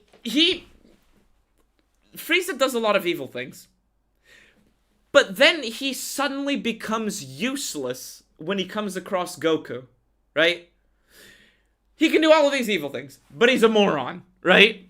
And he gets killed by plot convenience. How the fuck am I supposed to take this villain seriously, or think that this is above the villain that got a generation of new time weebs to unironically agree with? You know what I mean? That's what my criticism was. The reactions I got from some people in the audience were insane, including two of the following people that came after me. One of them went on stage just to remove Light Yagami as a shitpost to me, and the other refused the free rewards just to list all of the things that Frieza did. Unironic rage bait. And I was like, holy shit, he actually got offended. Let me go to him after he leaves the stage and try to shake his hand and say it's all good. He refused to shake my hand. I rage baited an audience of weebs so hard that I changed the entire competition into a disrespect match. What the fuck? What the fuck? Like, not the entire competition, I'm exaggerating a little bit. Like, the last 4 to 5 selections were chill, and they were pretty nice, honestly. Like, the people went on stage, one guy just went up there, I'm keeping him, reason, I like him, so he stays. This other one goes, I didn't like him. And he just literally just says that, picks up his free manga, which mine was done, and he just leaves. So that was funny. But this fucking guy, like, the fact that I managed to rage bait people this hard, holy shit. Anyway, we're doing a double feature today. I'll turn off my face cam so you don't have to look at me anymore. We're looking at... Jeez, 144p? Yeah, literally 144p, what the fuck. We're looking at JuiceHead. JuiceHead. And he says, Bethesda has an update problem. I want to find out what this is. Is this gonna be like that other JuiceHead video that we watched, where he basically fake criticized Bethesda? Let's find out. So you probably just heard about this. Digital Foundry recently published the fairly scathing report that, yep, Oblivion Remastered is still broken a year after release. Did you need a report to know this? Did you need a report to know this? It's Bethesda! You think they're gonna fix shit? Like, it should be a given that the Bethesda games aren't gonna be fucking fixed. This detailing some of the ongoing problems with Oblivion Remastered, but also the complete lack of communication. It seems like Oblivion Remastered is no longer getting updates, but that's mostly because an update was mentioned in an article, but then just nothing else ever came of it. This has been making the rounds, and while, yeah, the Oblivion stuff is... Yeah, it's gonna get you, like, 2 more FPS, it's gonna add, like, 2 birds to the overworld, it's gonna add 6 microtransactions, and that's fuck it, like that's gonna be update 1.3, and everyone's gonna say it's now an amazing game. Definitely bad, and even worse when you consider what's coming next, but these issues go even broader, as right now you can find frustrated communities with Starfield, Fallout 76, and Fallout 4, because Bethesda has a fairly widespread update problem with their games, and even some of their responses around this aren't all that reassuring. No shit, Sherlock! I wonder if anybody's been saying that for the last 20 years. Has anyone been saying that for the last 20 years? I don't know. Digital Foundry started talking about Oblivion Remastered again thanks to a fan question of all things. The 1-year anniversary of the game Shadow Drop just passed, and while this truly was one of the coolest moments in gaming, I think many of us will always remember that Shadow Drop, and this also being the first proper Bethesda remaster.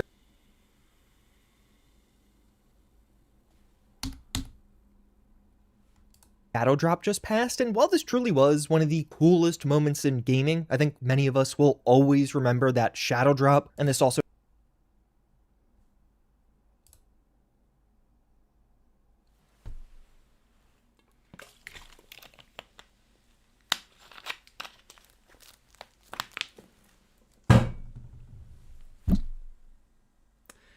one of the coolest moments in gaming? Not the midnight launch of Halo 2. Not the hype around Sonic Generations. Not, you know, Modern Warfare 2 on Xbox Live. Not the release of Mario 64. Or Mario Odyssey. Not, you know, the GTA 5 year before release hype. Not the insanity that was GTA Online. No. The Shadow Drop of the Oblivion remaster.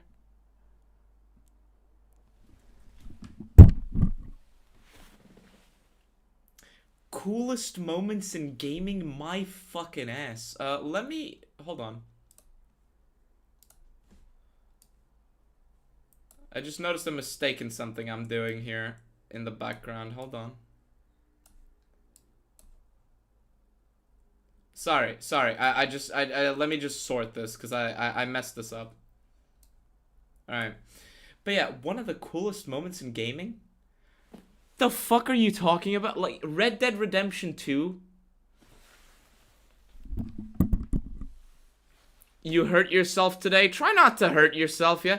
Not the Halo Reach teaser? Not the Halo Reach teaser? Not the, you know, Half-Life Alyx? Like, not an esports tournament? You know, the 2016 CSGO tournaments? No. Fucking, like, not the Dota song being played live. The Shadow Drop of a remaster of Oblivion.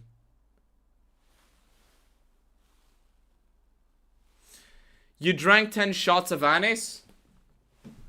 Oh shit. I drank all of this, or 90% of this in a day.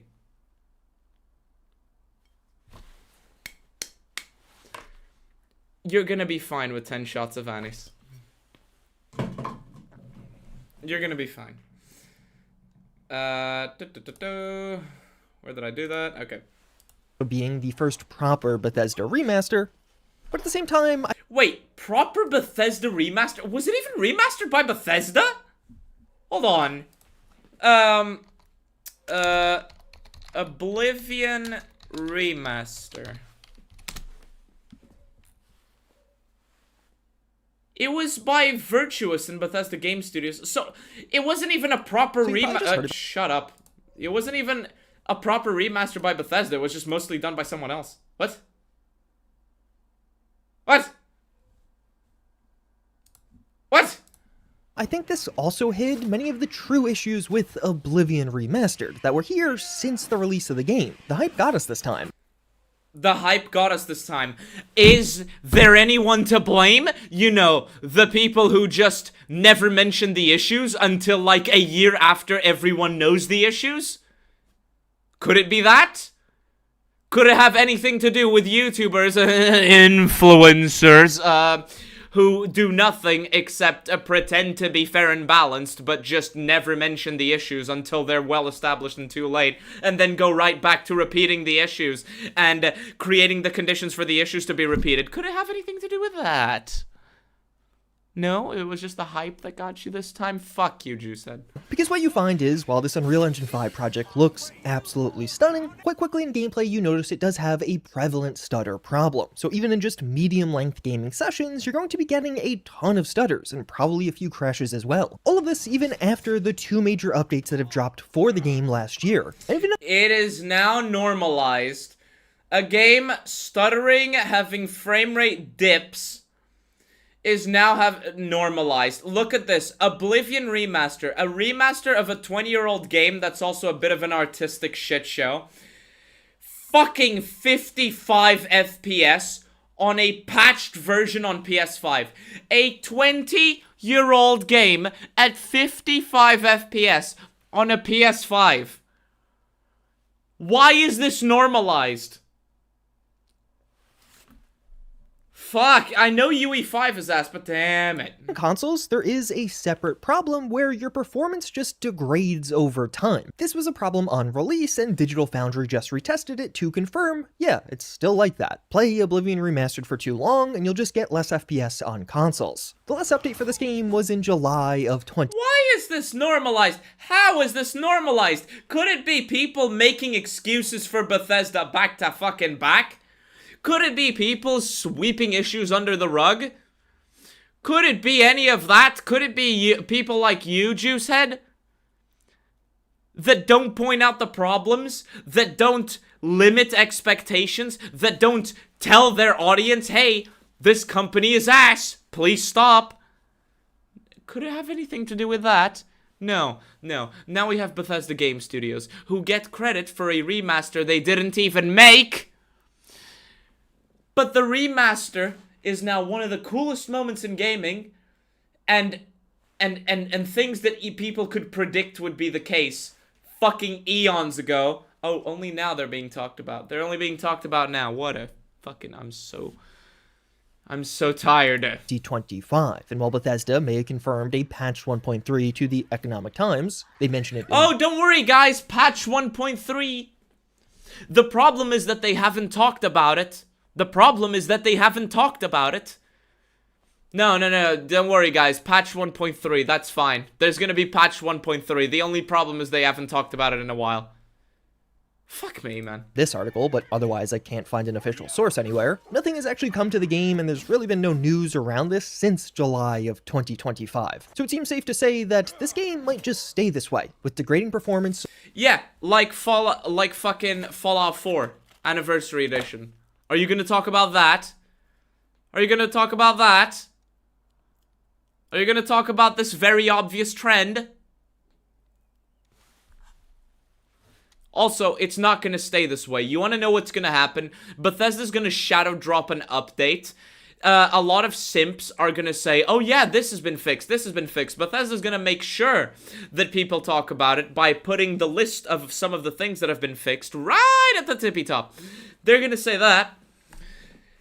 And then we'll just go right fucking back to square one because you people are cattle, much like fucking Epstein said. And I agree, Epstein was right. Over time, as well as stutters, That's a joke, YouTube algorithm. just being a feature of the remaster. And what makes It's just a feature, guys. It's not a bug, it's a feature. all of this so unfortunate is game problems followed by poor communication and even lackluster updates just feels like it's becoming a staple of Bethesda Game Studios at this point. Becoming?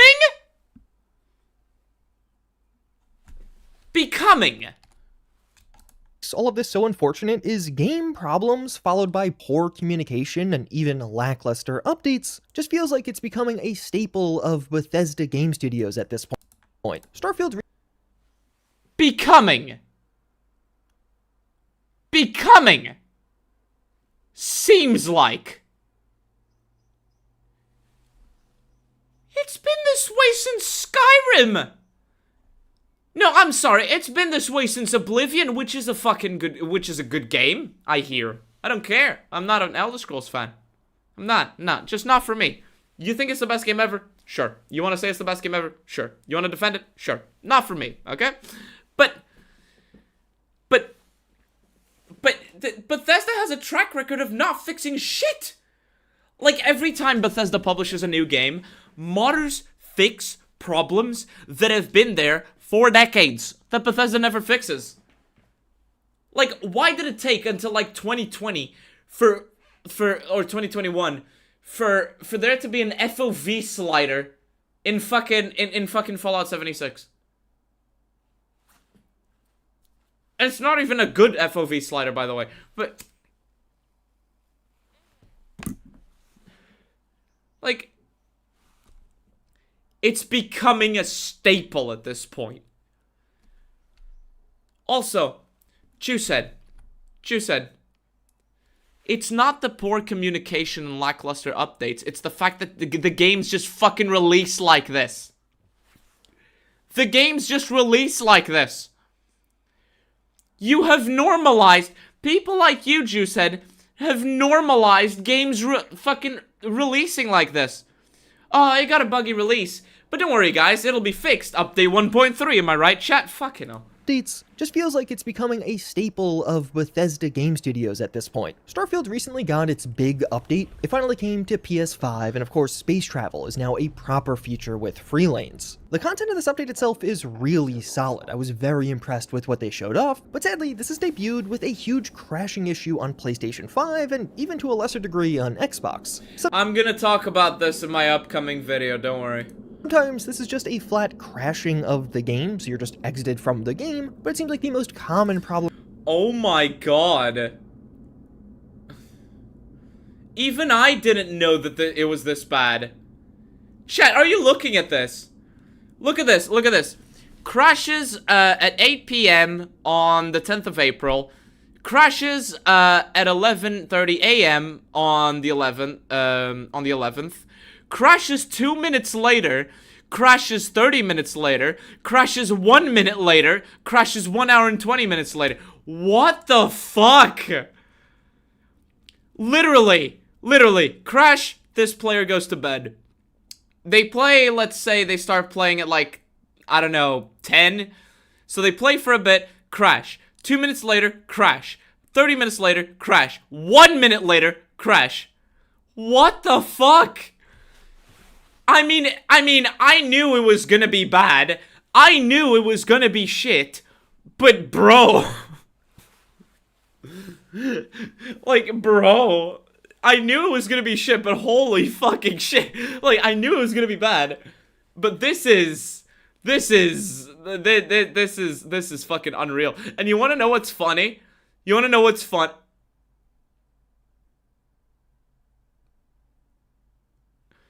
Starfield crashed this guy's PS5. Chat, Starfield crashed this guy's PS5. Look at this.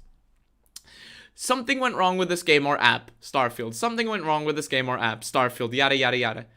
Over here, something went wrong with the system software. What the fuck? Look, I knew that the launch was gonna be shit. I knew. I think all of us knew. All of us fucking knew that the launch was gonna be shit. And that there were gonna be people complaining as if they were surprised by this, but oh boy. Oh boy. Going on right now is the game would freeze, sometimes while doing something specific, other times while just playing even relatively early on, and this would oh my god. The amount of problems I'm seeing right now. Okay, so the game froze. Let's start off with the obvious. The game just froze while this player, Digital Foundry I'm guessing, was just wandering around. So the game just froze, right? This is in visuals mode for the PS5 at 30 FPS. So 30 FPS on the PS5, That's another problem. And then visuals mode. Chat, visuals mode. I've seen 2000s games that look better than this. Chat, look at your screen right now. Look. Just look very carefully. This is fucking visuals mode.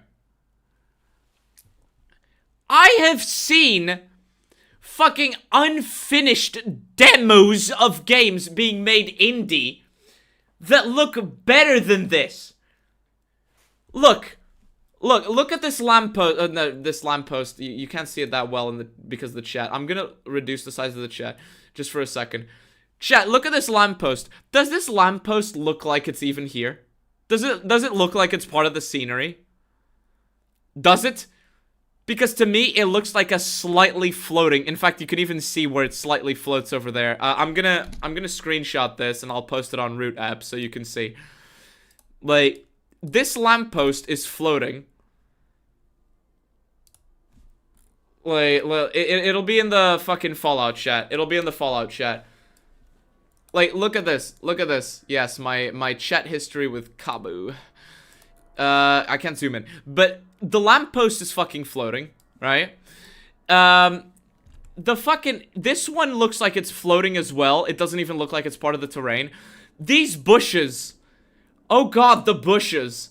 Oh god. Also, this building doesn't even look like it's connected to this. I can literally see the fucking polygons of this thing. That might just be a design choice, so whatever. It's a shit design choice. This is just a flat texture of dirt with a generic plant asset plopped on top. Not even a little bit of grass to pretend like that it's actually, you know, there. Like, no, it's just plopped in there. The fucking characters, like, what am I looking at? Like, what am I looking at? Like, the NPCs. This NPC's foot is going through the floor, by the way. Like, can you tell this? Can you see it? The NPC's fucking foot is going through the floor. Fucking... Jeez Louise. Would result in you having to restart the game to unfreeze it. In real-world gameplay, the game is crashing every couple of hours, and of course, this often comes with some The screenshot you gave me was every couple of minutes, JuiceHead. degree of progress lost, which is incredibly frustrating. Starfield on PlayStation 5 was a great seller, but has been met with not good reviews because of this crashing problem. You find many of the Because of this crashing problem, or is it because it's considered the most mid to bad game that Bethesda has ever released? Guys, remember, Starfield was widely abandoned even by the modders that Bethesda relies on because it was too boring. It is a loading screen simulator with a bunch of fetch quests designed, like, disguised as an RPG. It's a fucking fetch quest and loading screen simulator disguised as an RPG. Are we sure that these good reviews come from, these bad reviews come just from the crashes, or is it just because it's a fucking mid-game at best? reviews describing an otherwise positive experience except for crashes. But you know where the positive experience reviews are coming from, don't you? It's the fanboys that didn't have an Xbox or a PC. And it's also the people on Xbox who rebought it on PlayStation for some reason. In fact, I was doing research for my upcoming video. It's gonna go over both of the topics that we talked about on this EVAH. Like, I noticed a lot of Redditors, like Redditors in particular, simping for Starfield on the PS5, saying it's an amazing thing. And they admitted to having bought it on Xbox before. They bought the same game twice. Jesus. Okay, it's been 5 weeks since the PS5 launch, and Bethesda has dropped 2 updates. One of these was a very quick hotfix right after release that was just for the PS5 Pro Enhanced mode, but this past week we also got a proper update for all platforms, and while yes, this patch very likely did impact things somewhat, the vast majority of reports you could find online were that Starfield still crashes all the time on PlayStation 5. Oh, it does. Okay, that's news to me, chat. That's news to me. That's news to me. I'm gonna grab this fucking screenshot. I'm adding this to my notes. Where the fuck are my notes? Where the fuck are my notes? Where the fuck? There they are. Okay. Yeah. I'm adding this to my notes. What the fuck? What the fuck? I thought that the crashing and freezing were fixed. My god. Thank fuck for this double feature because oh boy.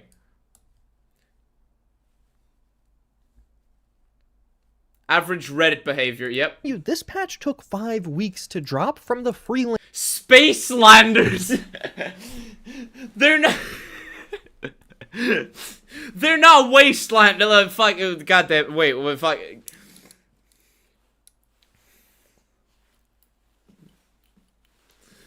They're not Spacelanders, you see. They're not wastelanders, right, chat? They're not wastelanders. They're, they are, Spacelanders. They're Spacelanders. They're fucking Spacelanders. I can't, dude, I fucking can't. I fucking can't. 5 fucking weeks to fix Starfield, a 2023 game that released on previous, like, on consoles and PC previously. And it still crashes and freezes. And stutters. How is anyone still surprised by this shit? By the way, yes, I'm tired, can you tell? Like, fuck.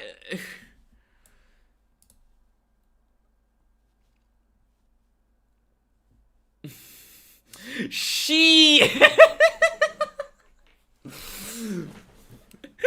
I fucking can't even. Okay, let me. Okay. Shit, man, I can't do nothing. Man. I just wanted to go on there space. I wanted to be a Spacelander, man. I can't do nothing. We was Spacelanders, shit, man. Fucking shit, nigga. Can't do nothing, man.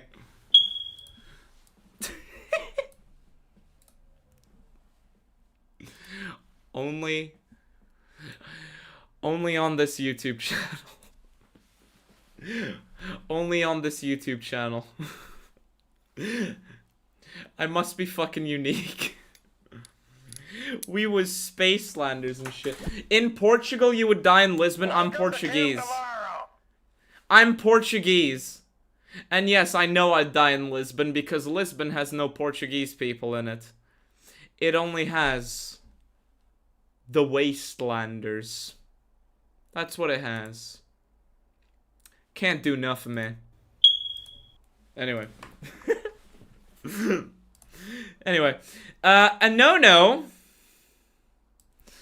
The fuck? Wait. Wait, no. I moved the chat out of the way. No! Wait. Wait, shit, man. I can't do nothing, man.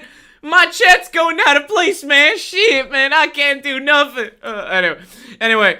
A no-no with the membership message for 3 months. Thank you. Welcome back. Just arrived 5 minutes ago. What's going on? Well, we watched a Tim Cain video talking about the influencers.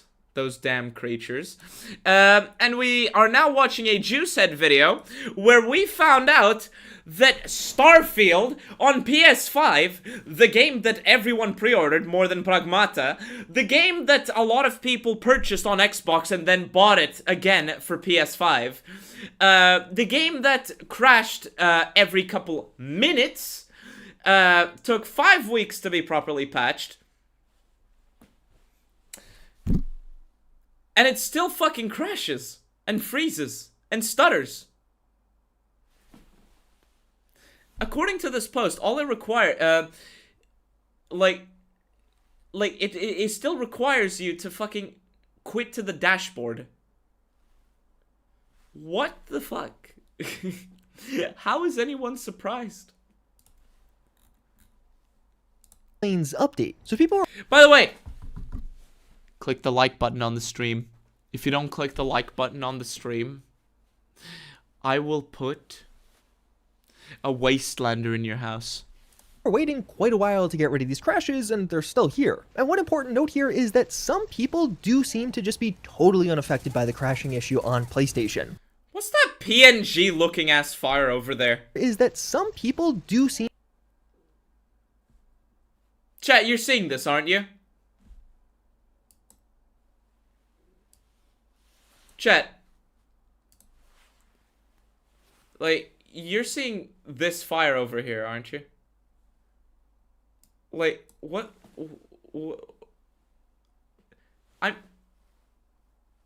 I know a solo dev that made fire that looks better than this. A solo dev. Like, what? I've seen literal indie projects that look better than this. What the fuck is this PNG looking ass fire over here? Sar!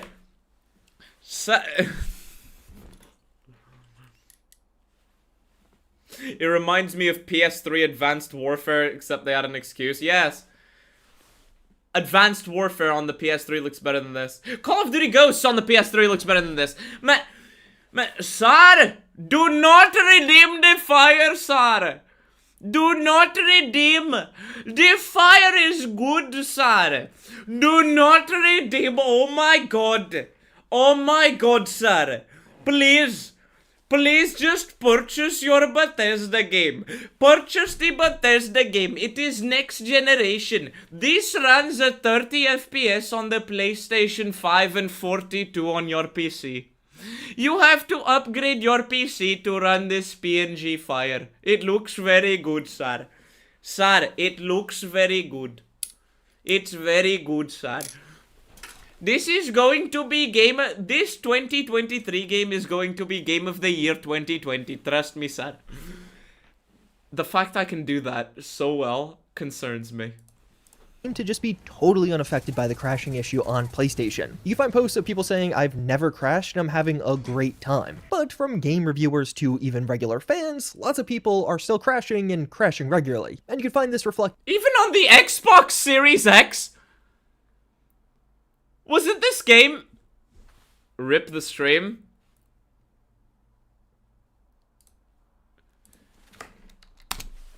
Is it just because I was being funny?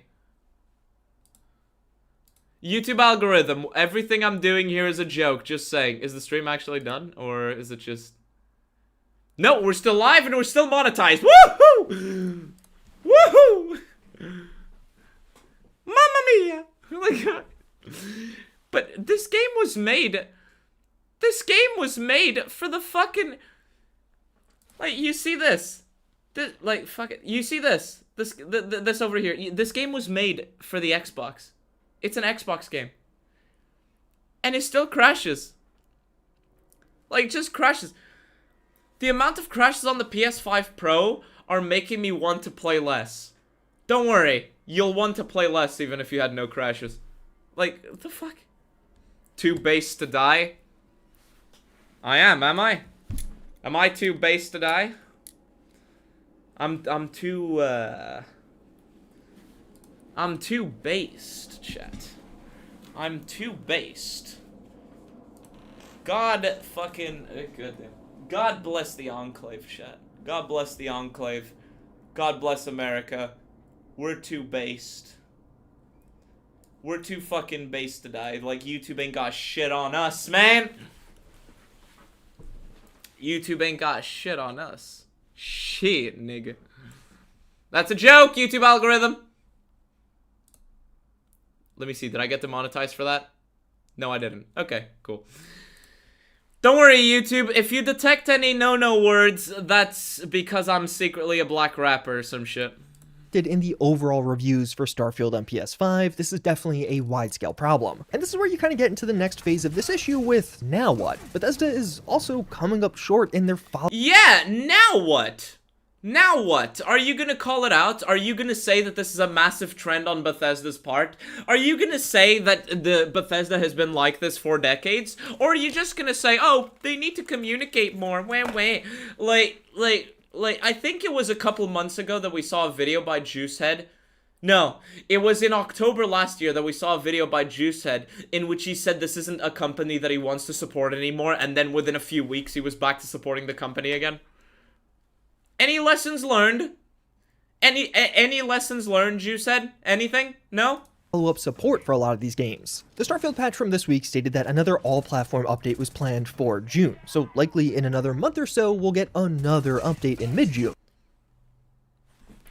Yes, players. We know you pre-ordered this. We know this game's actually 3 years old. We know you pre-ordered the ever-loving shit out of it.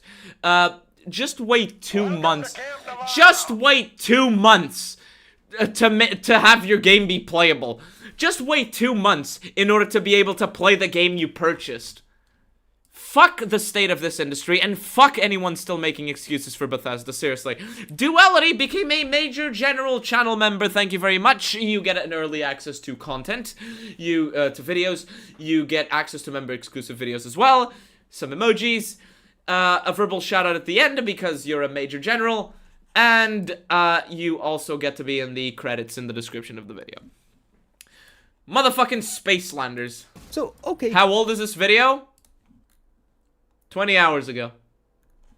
Cool, but will that address all of the crashing issues? Because then you're looking at 2.5 months potentially after release, and one, a lot of people might not be around anymore, and... Look at the player base of Starfield on PC. Look at this shit. A lot of people just play this fucking game because they have nothing better to play. Like, what better things do you have to play on console right now? Marathon? Halo Infinite? Halo fucking Infinite? Is that what you want to play? Horizon Zero Slop? Like, Horizon Zero Slop? Is that what you're gonna play? Assassin's Creed Shadows? Are you gonna still be playing that? Like, honestly, how is anyone still surprised? Are you that deprived and, like, devoid of games to play that you'll play this shit? Like, just stop. Anyway, Fizzy... Really, Fizzy became a major general channel member. Thank you very much. As you know, you get access to emojis, early access to videos, access to members' exclusive content, including Racist Waluigi, the meme video that I made, and not that you needed to be told that, because you were literally in the fucking video. But thank you. Yes, thank you. Thank you very much. Can I be like Elvis Presley? Like, thank you very much. Although I am slightly surprised, Fizzy, because you're one of the few people that can literally just ask. And you'll be, you know, you can literally just ask, but thank you! 2, that's a fairly long time to just have a new game release be crashing, because this exact same pattern has been repeated by Bethesda a few times now, and it's...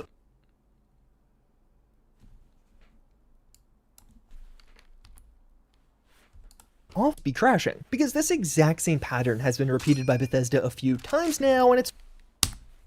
game release be crashing, because this exact same pattern has been repeated by Bethesda a few times now, and it's... No, not the Garand. Not the M1 Garand, Ping. Although that doesn't really look like an M1 Garand. It looks like fucking dirt. But listen, chat, listen to what he said. Listen to what he says.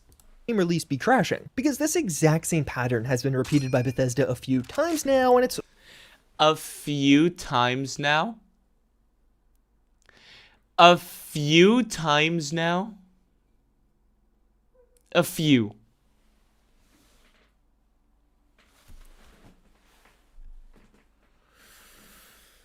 A few times. A few times. Why is there a new slur? Yeah, the Spacelander. Yeah, it's not a Wastelander, it's a Spacelander. A Spacelander is in reference to the Bethesda fans that bought Starfield on Xbox or PC and now bought it on PS5. Because as we found out, that's an actual thing. And JuiceHead, this pattern has repeated itself a few times now.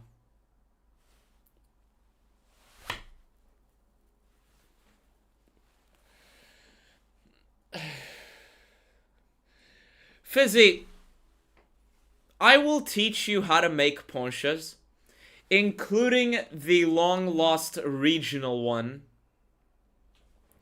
Actually, no. I'll teach you the rare pescador poncha. No. I know which one you want. The very regional specific regional poncha.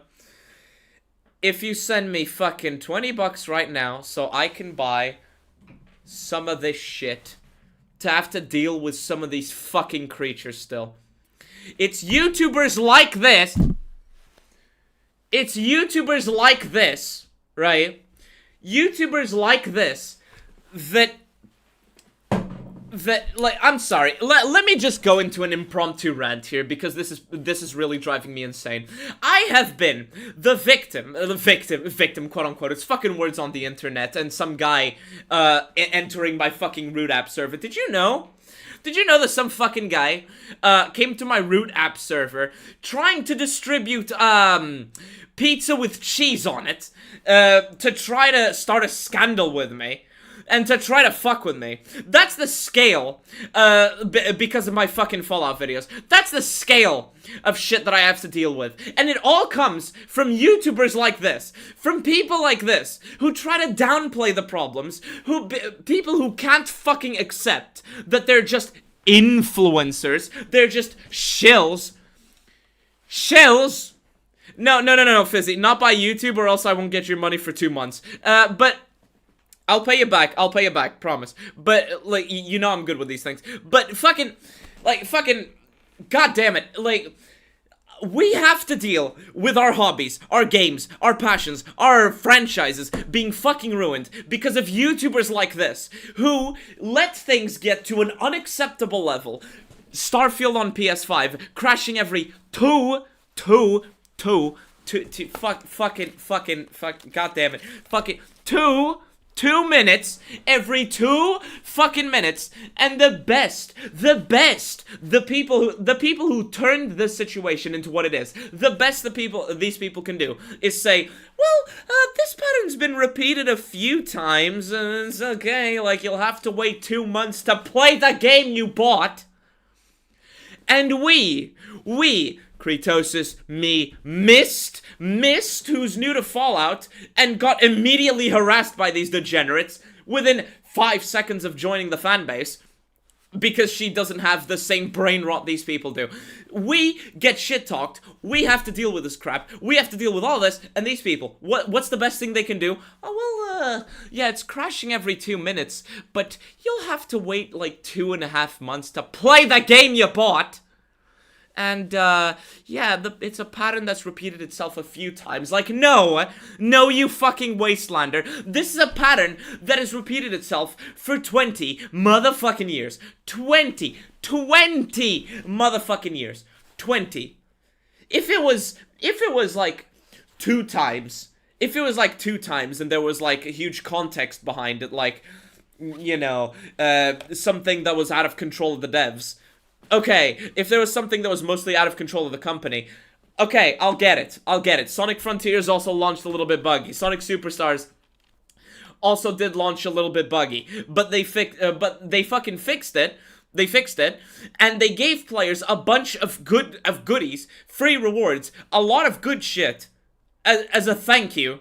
I don't know, like, Sonic Frontiers got a game-sized DLC. For free that changed the final boss perfectly in line with what the community had been asking for years. 4 fucking years.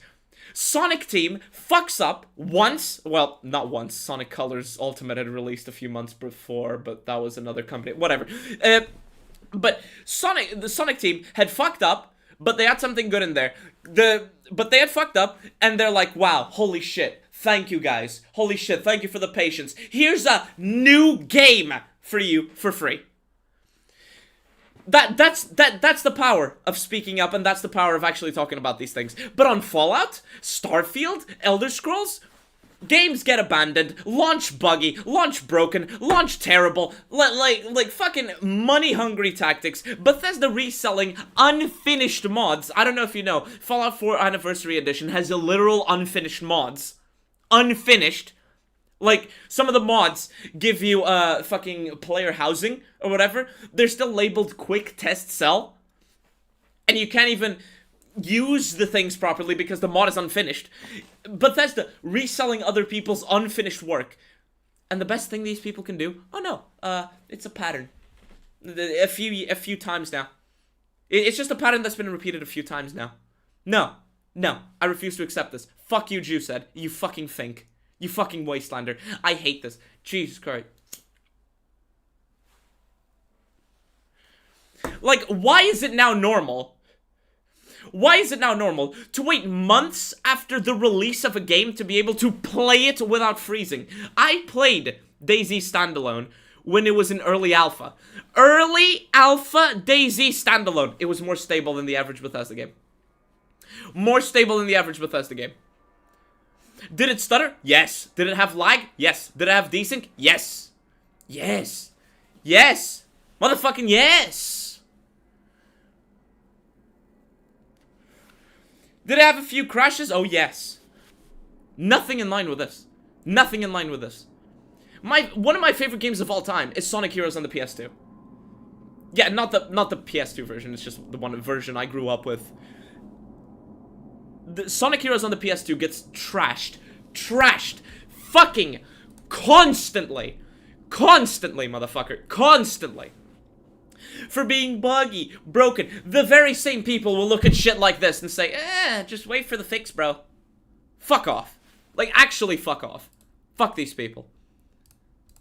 Fizzy, I saw your messages. I can't check it during a stream. But if you did, then you now have the recipe of the regional Porsche. And not the shitty ones they give you online. I'm giving you the actual one. Anyway, sorry for that rant. Sorry for that rant. Holy fucking shit. Holy fuck. Like, I'm sorry for this rant. Sonic Unleashed, a game whose quality is debated upon, had no accessible test environments either. This is no excuse. I'm willing to give Sonic Unleashed on the Wii far more credit than this. Fuck's sake. Yeah, Sonic Unleashed is one of peak is arguably peak Sonic. I will still go for Heroes and Adventure 1 specifically, but maybe that's just the bias. Often ending disappointingly, as much as yapping like a woman, or are you one? I'll never be 100% a woman. A lot of people still try to say, you'll never be a woman! You'll never be 100%, like, I know. But given the fact that I yap a lot, maybe the transition's going really well? I was gonna show estrogen, but I'm not sure I have any on this table. This table's a mess, man. Bethesda has problems with bugs in their games, particularly around releases, communication, and the timing of these patches is problems with bugs in their games. That's putting it fucking mildly, isn't it? also a huge problem. Oblivion Remastered launched and had a ton of similar performance issues. Of course, some of these were around difficulty settings and damage, but here stuttering was really the biggest problem on release. Bethesda's first major statement around a patch for Oblivion didn't come until a month after the game dropped in June. Like, Oblivion literally skipped all of May. The game came out in April and they just didn't really talk about any of the problems in May. Of course, we got a few quotes here or there, but nothing official and proper. That's because they know you'll fucking eat it up and they can afford to not put much effort into fixing things. That's why. That's why. Why did this happen? Why did it skip all of May? Because of people like you, JuiceHead. Because of people like you. And as Oblivion's patches finally started dropping in June and July, the vast majority of players were already gone at this point. It's a single-player RPG, so naturally 5 to 6 weeks after release is a very long time in that world, especially when you consider this is a remaster that many people have already played to some degree. We never actually got confirmation that Oblivion was done getting updates, but at this point, as we approach a year since any major news, it seems like a safe assumption. The only hope being a Switch 2 release would bring us further fixes, but even if the game is fixed up to my god, how fucking pathetic have things gone to, where you're hoping for the game, where you're hoping for a re-release of a game just so it gets some fixes. just so it might get some fixes. How fucking pathetic. How fucking pathetic is this fucking fan base, these influencers, when you have to hope for a re-release of a fucking game just so it might get some fixes. And besides, it's Bethesda, it's gonna get worse. No, it's not gonna get it fixed.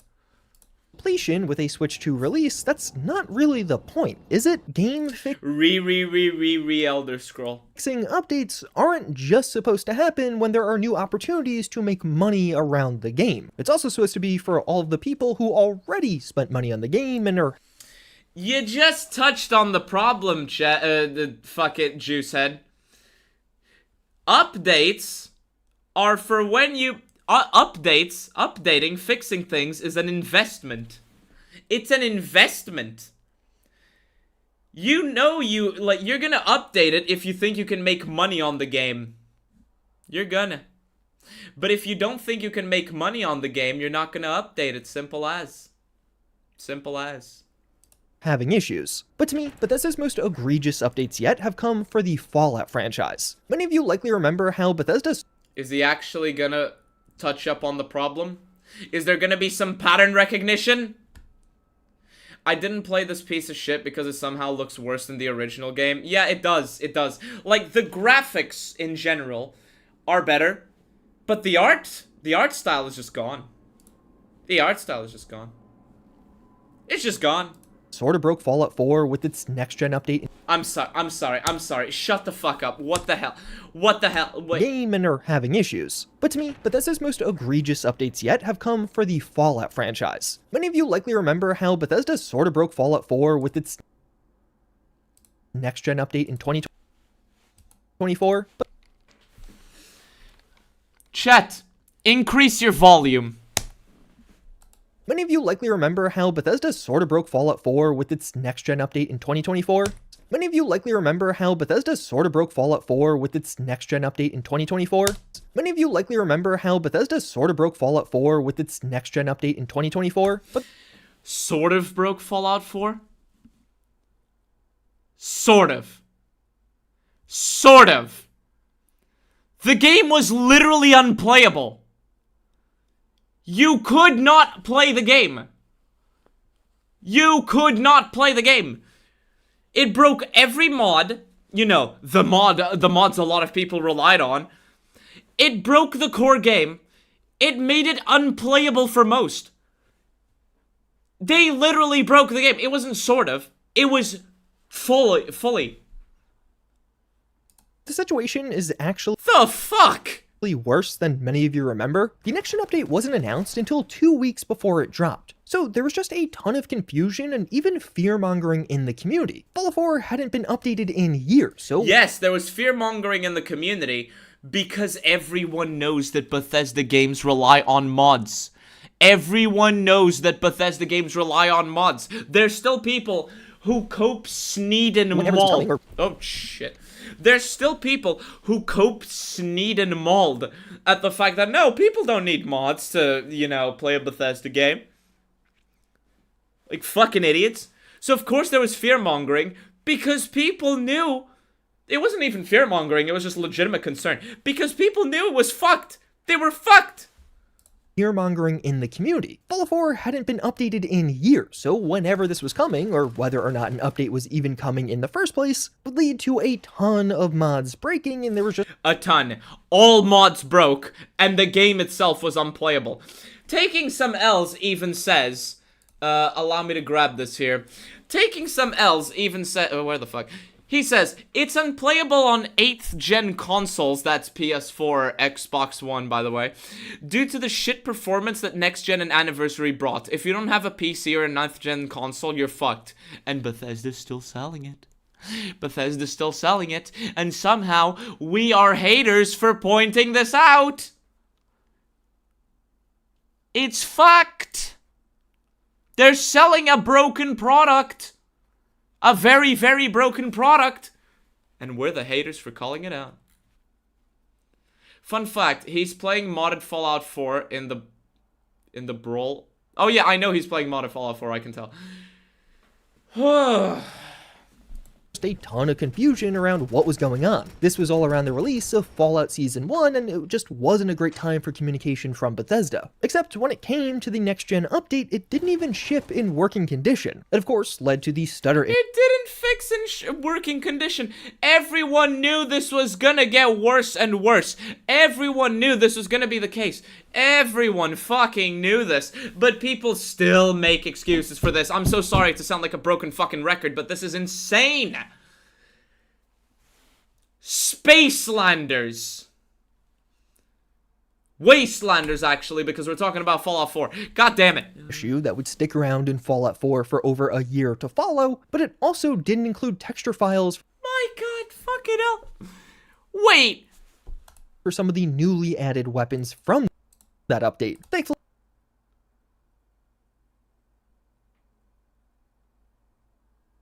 What? But it also didn't include texture files for some of the newly added weapons from that update.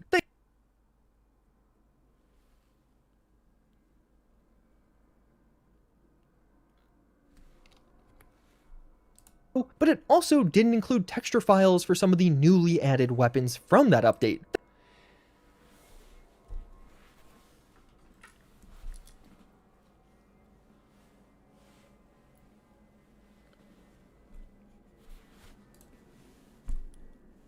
You're telling me... I didn't know this, chat. I didn't know this. You're telling me that this that we're watching is not a bug. This isn't an error in loading. Because we know that Bethesda can't code for shit. We know that Bethesda can't code for shit. You're telling me that this isn't an error in loading. This is just the fact that this update was so rushed and such a cash grab that Bethesda didn't include the texture files for the update?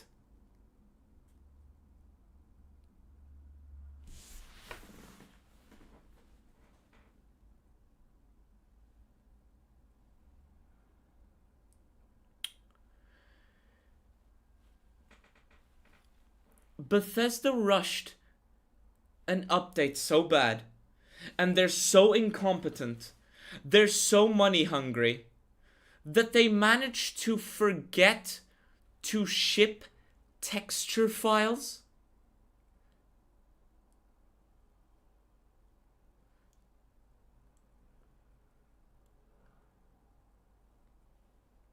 You'll still buy the Elder Scrolls 6? Ferdin, you're an idiot, and I hope you know that. If you wait a few weeks to buy the Elder Scrolls 6, that's okay.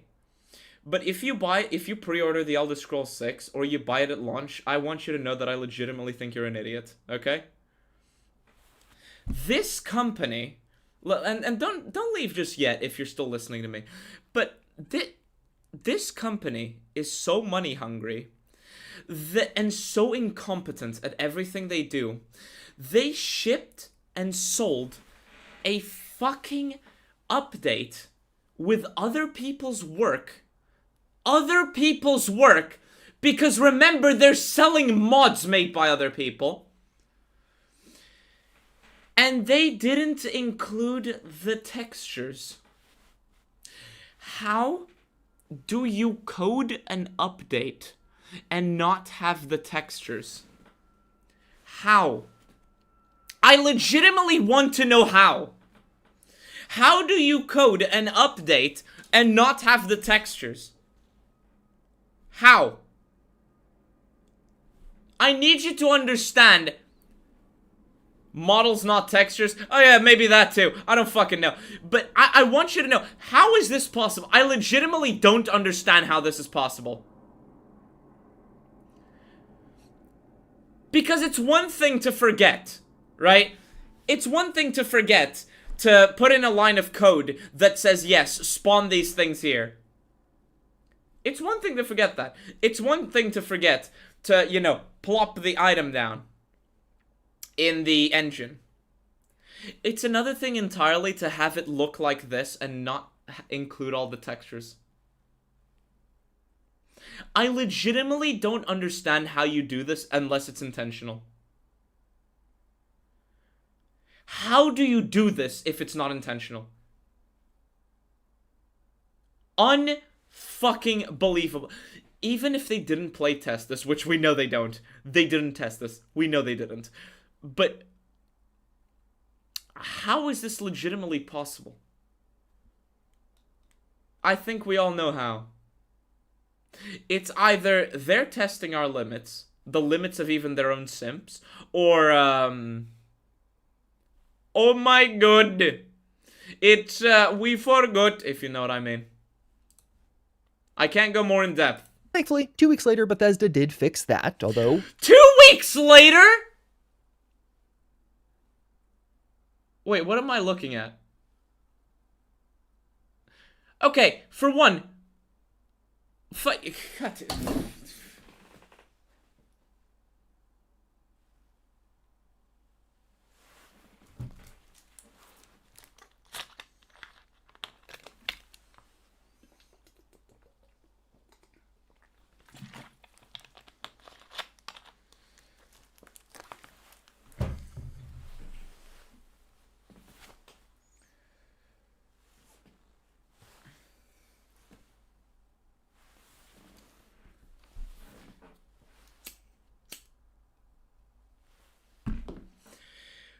Two motherfucking weeks later, they fixed,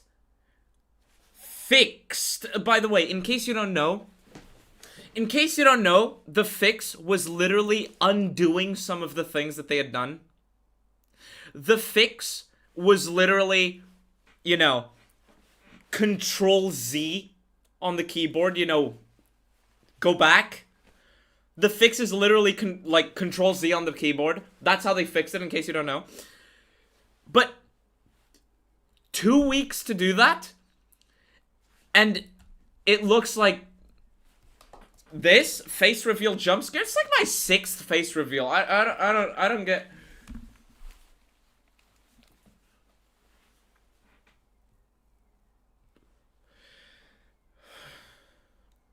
How do people still simp for this fucking company? How do people still make excuses? Why do people still pre-order Bethesda games? Why do people still buy Bethesda games in general? Do not redeem looking ass Fallout devs, yes. Several other problems were left untouched, including a giant problem where if you edit an NPC's face-gen data, the game would begin stuttering, introducing a massive issue into nearly a decade-old game that Bethesda proceeded to just move on from. We didn't get official acknowledgement of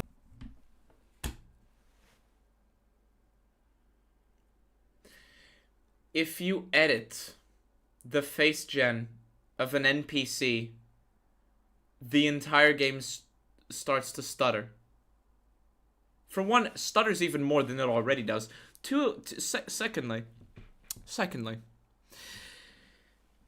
I haven't made a game in the past. I'm gonna do a little bit of a reveal here, but one of the things I want to do in the future is make a simple puzzle game.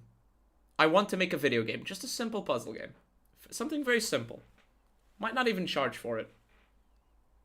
If I do share it or release it. Might not even charge. If I do, it's gonna be like $3. So I don't know much about game development, like in detail, right? I know about coding. C#, C++, a little bit. I've gotten rusty, but how is it possible for an entire game to stutter if you edit the face gen of one NPC? How?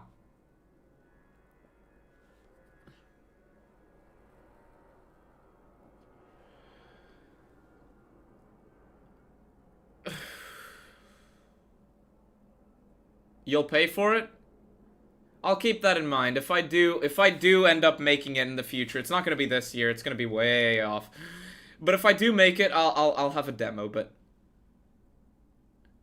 how is this possible?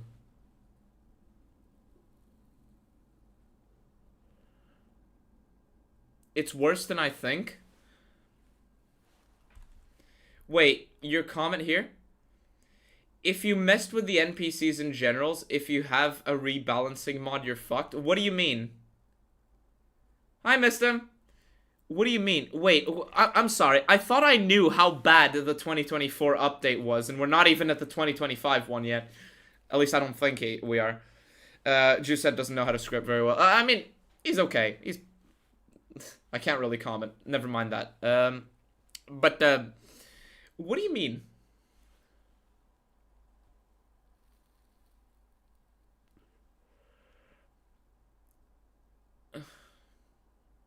How bad is it in Fallout 4?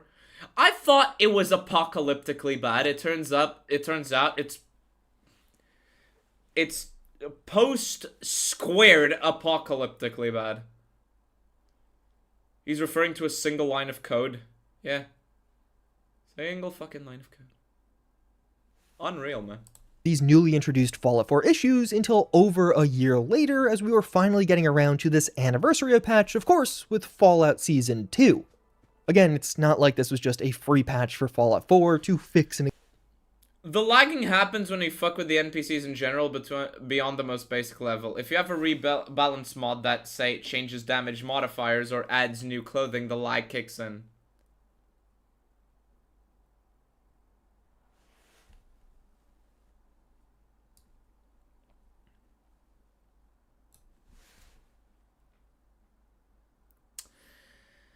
The lag kicks in if you change the modifiers of damage.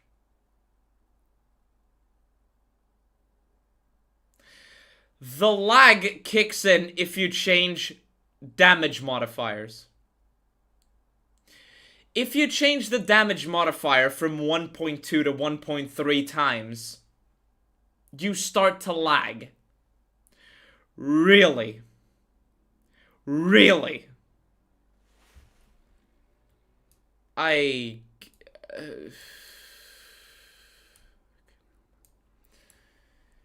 This company, these fanboys, these shills, and the fucking people who dare to come to me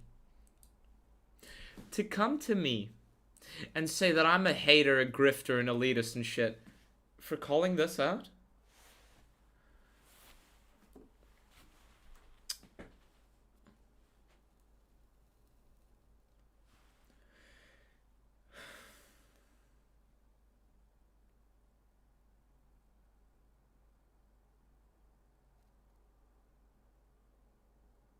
I'm sorry. I'm legitimately speechless.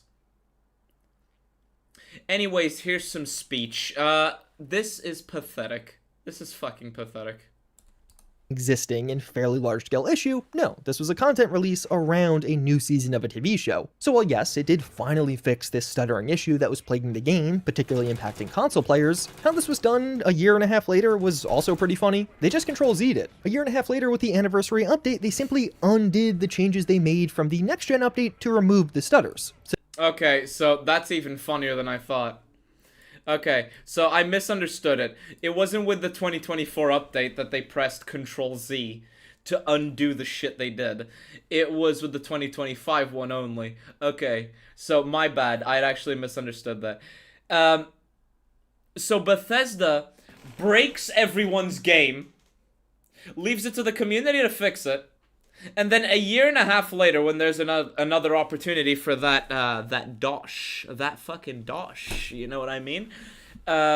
They fix it by Control-Zing it. I've met unironic pasters, like full-on code pasters, like zero willingness to actually learn, just raw pasting, who can do more than that. New Vegas on PS3 ran better than this. Like, oh boy. But don't worry, guys. The shills will talk shit about Fallout New Vegas launch, about the Fallout New Vegas launch, or how it requires some fucking stability patches or some stupid shit like that. I'm just gonna fuck. I have a heater over here. I'm just gonna put my legs on top. I can't So, believe it. yeah, you had to wait a year and a half for some Control-Z action. Oh, yeah. You had to wait a year and a half for something that, if Bethesda was competent, they could have done on day one to at least pretend that they're actually trying something. Well, yeah, just wait a year and a half to play the thing you paid for. Fucking hell. Obviously, that's a gross oversimplification, but effectively, that's what was done. But while that worked, while the stuttering issue was gone, this Fallout 4 update also added in a plethora of problems on its own, including the mod menu breaking, DLC no longer registering properly, which would go on to be an issue for several months for PlayStation 4 users until eventually being fixed in 2026. That's news to me. Actually, I already knew that they had managed to break mods. Yes, Bethesda's so incompetent that they broke mods they're selling to you.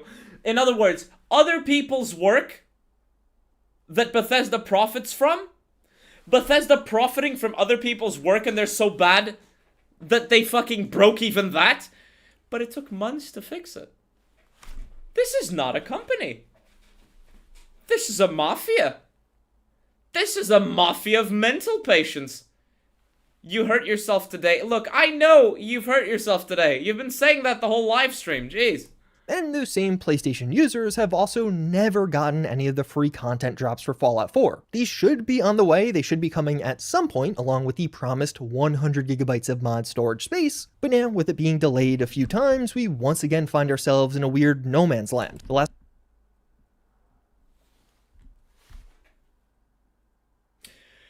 So, some of the free content just didn't come to PlayStation. Well, free content.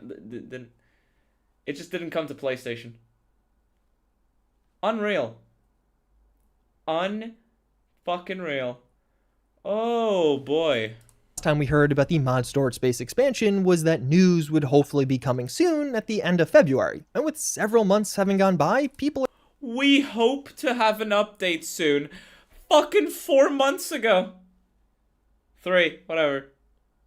3 months ago. Jeez, Louis. are starting to wonder, are we even getting that mod storage space expansion? Oh, don't worry. You'll get it by the time that Fallout Season 3 drops. You'll get it by the time that Fallout Show Season 3 drops, and suddenly idiots like this, like fucking JuiceHead over here, JuiceBoxhead over here, like, they'll go right back to shilling. They'll go right back to shilling. I personally think, yes, this is absolutely on the way. You have to imagine Bethesda's QA right now has their hands full testing Starfield.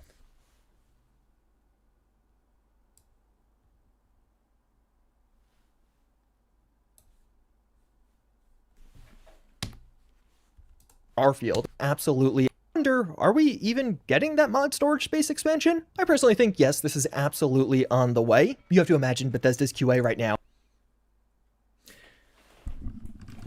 Bethesda's what?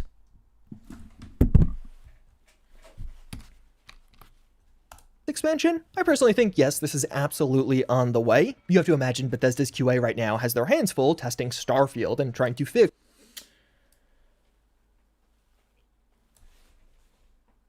Bethesda's QA?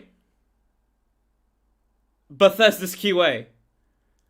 It's not Bethesda's QA, it's the devs desperately trying to figure out what makes something stop happening. I'm willing to bet that once this update drops, whatever updates and content that they're just gonna resell later, or package in as free, later. I imagine it's just the normal devs, trying desperately to control Z shit and trying to find out what it is that'll make at least the majority of the problems stop happening. Or at least the most obvious problems stop happening. It's not fucking QA. It's not fucking QA. I'm sorry. There's no fucking QA. None. I'm sorry. If you think there's QA, you're an idiot. some of these crashing issues that have popped up. But if that's the case, if the mod storage space expansion is pushed back for a greater period of time because a bunch of people are on Starfield, why not just say that? Like, yeah, maybe it doesn't look the best, but I think not talking to your community and just leaving them waiting for 6+ months at a time looks a lot worse. And I think overall it's pretty clear that Bethesda has Looks. It is. JuiceHead. You're talking about some of this shit as if it's new. some sort of systemic issue with updates and communication around them. Oblivion Remastered was left in not great shape, and it seems like it's just going to remain that way. Not great shape. Stuttering, and the performance getting worse the more you play. They want you to play a lot of this game. They want you to play a lot of this game. And if you play a lot of this game, your performance gets worse.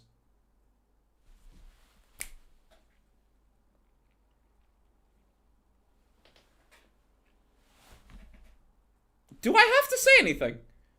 Not great. Not great.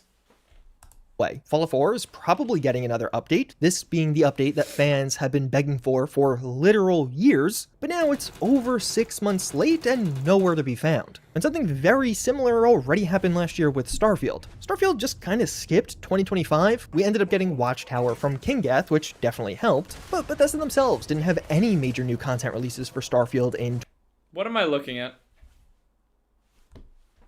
2025. What the fuck am I looking at? Chat, look at this thrilling gunfight that's going on right now in Starfield. Look at this game that people pre-ordered more than actual new releases on PS5. Just kind of skipped. Look at this fucking thing. 2025, we ended up getting Watchtower from Kingath, which definitely helped, but Bethesda themselves didn't have any major new content releases for Starfield in 2025, which is totally fine, but that wasn't really communicated. So if you do recall, what the fuck was that? Oh, this is modded. Yeah, it's modded Starfield, okay. Like, what the fuck? a bunch of people thought Starfield was dead around mid-2025, despite its biggest update ever being heavy in development. Surely Bethesda could... Despite its biggest update ever being heavy in development. Starfield is dead because it's a shit game! It's a bad game! Would have handled the communication better there, and it's happening again with Fallout 4 right now to a lesser degree. This next big update for Fallout 4 could end up being really cool, but in the interim, fans are just left waiting and wondering what on earth is going on as the... It could be really cool.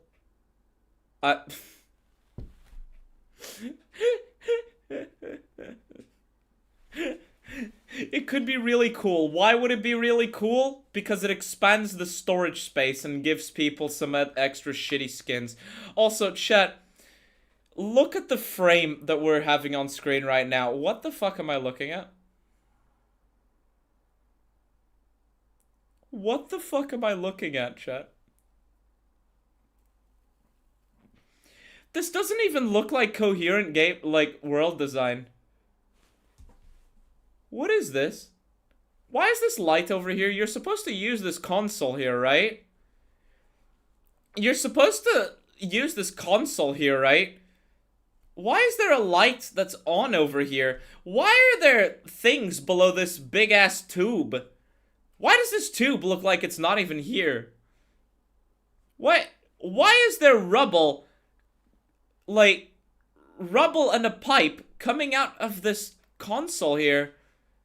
What is this, fucking debris over here that doesn't even look like it's in the same fucking world space? What the fuck? There's no communication to be found. And even the most recent Starfield PS5 release, which seemingly has been a financial success, but this is yet another buggy Bethesda release, and even though people waited 5 weeks for fixes, things aren't fixed for many of those players. And when it comes to the communication front, back in 2018, Bethesda literally made this entire post about their communication going forward, as lack of communication from the company was such a big complaint with Fallout 76. Here we are 8 years later, and I would argue many of these same exact issues are still here, and even worse in some ways. You would argue. No, that you wouldn't argue. They're still here, and they've only gotten worse. That should tell you what the priorities of this fucking company are. That should tell you what the problems with this fucking company are. It's just getting worse. And he's still defending them. If you were genuinely excited for 100 gigabytes of mod space for Fallout 4, You're an idiot. Just have to imagine you feel pretty disappointed right now. Well, You shouldn't be disappointed. You should just know that, yeah, that's what was gonna happen. Like, it was obvious. The fuck? Hopefully this ends up with a nice showcase reveal, but I have no clue if it'll actually be at the showcase, and if it's not there, it might be months of additional waiting. It just feels like... And what if it is, JuiceHead? What if it fucking is? What if it is? What if the 100 gigabytes of mod storage space are actually in the reveal? What if? What if they are? What if Bethesda comes out like 3-6 months from now and says, hey, by the way, guys, 100 gigabytes of mods, also here's some skins. Will this all be forgiven?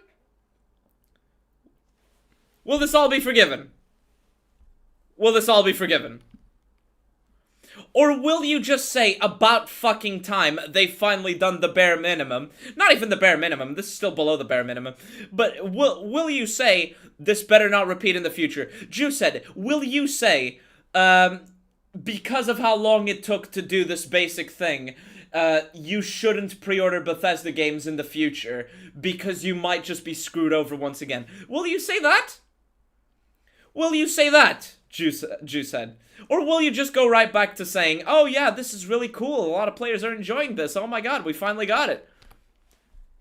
Bethesda showcase, and if it's not there, it might be months of additional waiting. It just feels like Bethesda isn't... Is that what you wanted me to see? By going back a few seconds? doing something right with these updates. It's happening so often that... Let me read this comment here. You know, I actually used to enjoy a modded game of Fallout 4 for the gameplay. Fair enough. Can't even load the game without mods anymore. Like, you'd think they'd at least make their microtransaction shop work. You'd think, right? You'd think. But no. No. Because they know they don't have to make it work. They don't have to make any of this shit work. Because as we saw with the Starfield PS5 release, it becomes the most pre-ordered game on that console.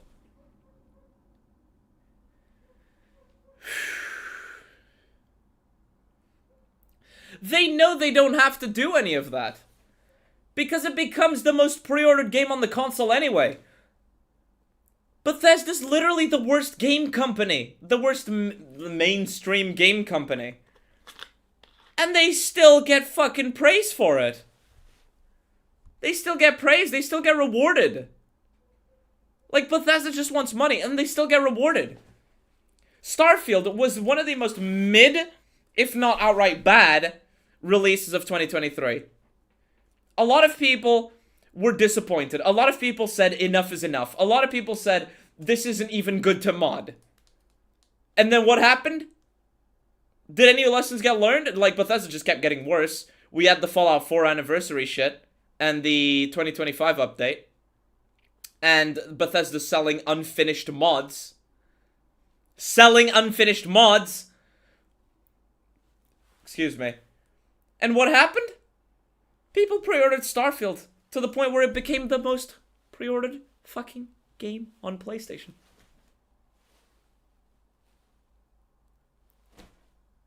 Unreal. Like, why do you think this keeps happening? I don't know.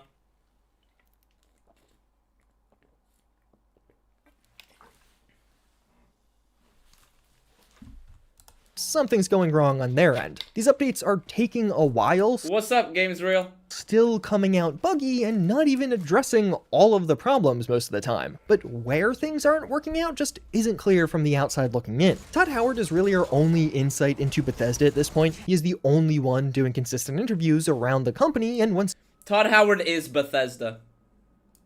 Sorry, I forgot to lower my thing. Todd Howard is Bethesda. Todd Howard is Bethesda.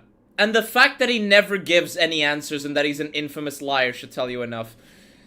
Taking Some L's actually disagrees. I'm not influencing you very well, am I, Taking Some L's?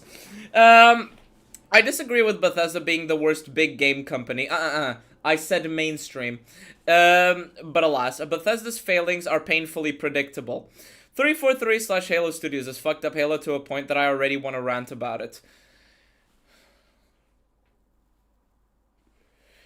They are the worst mainstream game company. They are the worst mainstream game company, is what I say. because they keep getting rewarded for it. They keep getting rewarded for it. 343 is just incompetent. Halo Studios is just incompetent.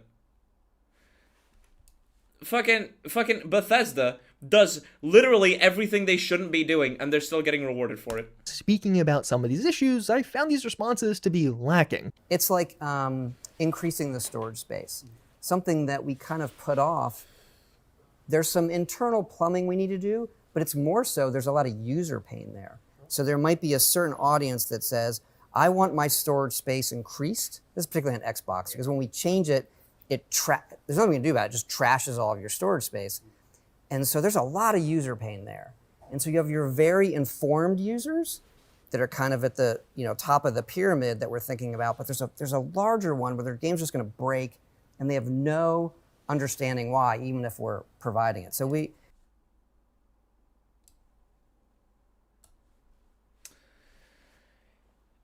You want to listen to this guy?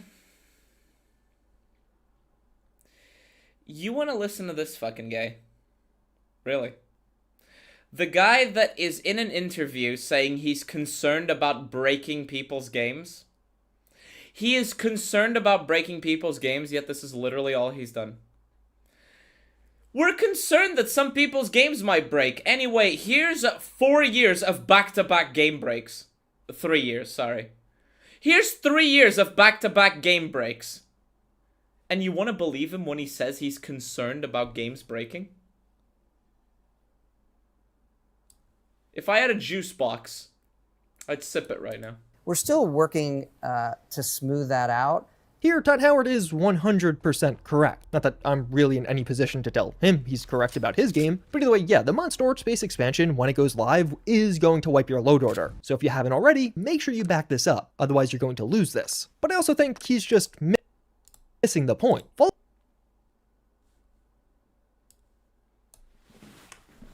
He's just making shit up. You know how you solve this? Let's assume that Todd Howard is telling the truth. Let's assume that Todd Howard is telling the truth, right? Let's assume. Let's assume Todd Howard is telling the truth and he's worried about wiping people's load order when the storage space update comes out. Let's assume he's telling the truth, right? You know how you fix that? A few weeks before it launches, or a month before it launches, you force a pop-up when Fallout 4 opens that takes 5 seconds to unlock the button to make the pop-up disappear. And it says, on this date, we are going to update the game to increase the mod storage space. This will wipe your load order. Please back up your load order before this date.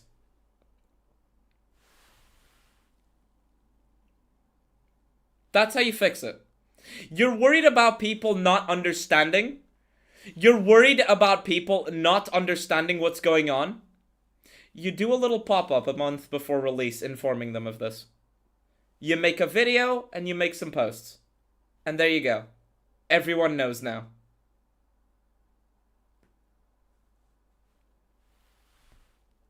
But no. They're definitely just concerned about breaking people's load order again.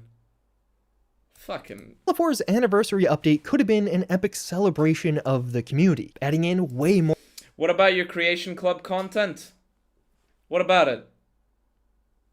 The fuck about it? You just save the load order and just re-download it when the update comes out. More modability, but the way Bethesda approached this feature is very telling to me. It was never mentioned in any of the trailers for the anniversary update, and of course, 6 months later, it's still not here. We're wondering where it even is. The mod space expansion is the biggest community requested feature for Fallout 4 and has been for years. You go online, you can find a ton of people talking about this. It would have been... On consoles for people... Yeah, only on consoles. Only on fucking consoles. It's not the biggest request. Unless you're only thinking about console players. And if you're thinking about console players, do a little fucking pop-up.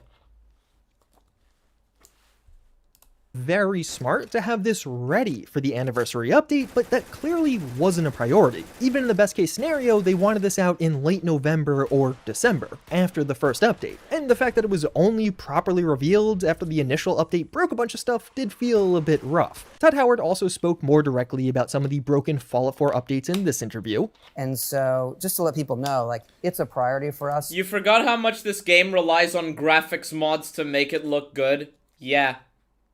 You definitely forgot, didn't you? Fallout 4 looks terrible. Whenever we see that happening, we're always... To be fair, I remember them making a notification in-game stating that people who can back up their load orders should, since the Anniversary Edition was for sure going to mess with their mods. Why don't... That just makes what Todd Howard said worse! That just makes what Todd Howard said worse! It just makes what Todd Howard said worse, because he knows what the solution is. Just do the same thing ahead of time. So the fact he has a solution to the problem, and he says, we don't have a solution to this problem, even though we've already done the solution to this problem, we just need to rush it less. And we're still trying to figure out a solution, even though we have a solution. And that's why we haven't given you the update. We haven't given you the update because we don't have a solution. By the way, we did the solution before. That's just worse. That just makes it worse. Trying to do better, and I think we're in an okay place. But again, a lot of room to grow in terms of when we update our games. That nobody is sort of seeing that. And there's also the world of like script extenders that kind of piggyback on the executable. That's a tricky one too. We try to give them an early look to sort of prepare for it, but even that's tricky. That's a lie. That's another lie. You announced the 2024 anniversary update, or was it 2025? Whatever. You announced one of these updates 2 weeks before the launch. You broke every mod in Fallout 4. Why are you trying to pretend that you're worried about script extenders? Like, that's not your concern. Your concern is that you're trying to time this shit to increase your company's stocks, and because your developers can't actually figure out how to get things done. Like...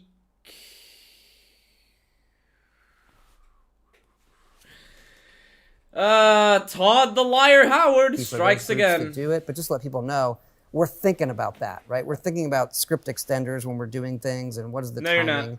And we do our absolute best there. And yeah, it's a fine response, but I think it really just lacks gravity. Lately, my view on Bethesda has been impacted the most by how they're handling some of these updates for their games. So this response... No, I did not know about that taking some L's, but that is incredibly funny. So people couldn't just couldn't update for months because the script extender didn't get an update. Also, JuiceHead, nice fake criticism over here. Yeah, it's a fine response, but I think it really just lacks gravity. Lately, my view on Bethesda has been impacted the most by how they're handling some of these updates for their games. Lately, your view on Bethesda has been impacted the most?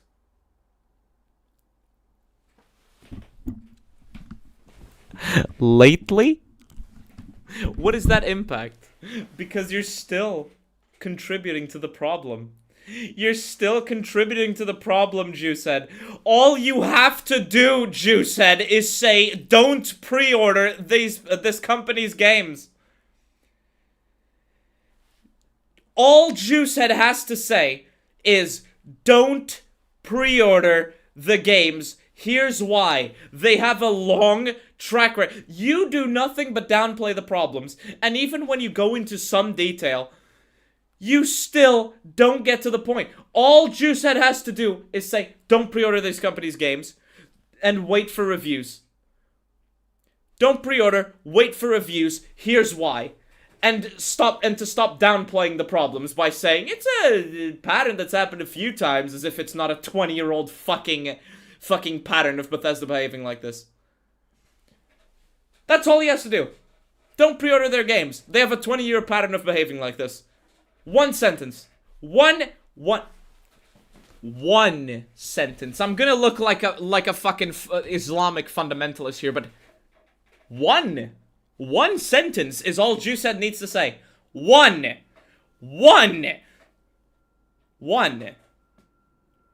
But you know he's not gonna say it, or else he's not gonna get early fucking access to Fallout Season 2, to new Fallout show episodes. For those of you that don't know, he got flown out, like, JuiceHead got flown out to see Fallout Season 2 in advance. JuiceHead is not going to fucking say this, or else he's not gonna get these special privileges. So this response doesn't feel like they're really internalizing how big of an issue this is. And while yes, I am just speaking from my perspective here, I do think this is reflective of how much of the community does feel. And when you also consider the lack of communication around the future updates that will hopefully resolve some of these issues or finally add those things in, but they're not talking about them even still, yeah, it just feels like this isn't a priority. Todd Howard also spoke about Oblivion Remastered recently on the Kinda Funny Games cast. I am very still, this is only for like the stuff we've made here that I've made. Sure. I'm sort of anti-remake. I respect the other ones out there, but I think part of the age of a game is part of it's part of who it.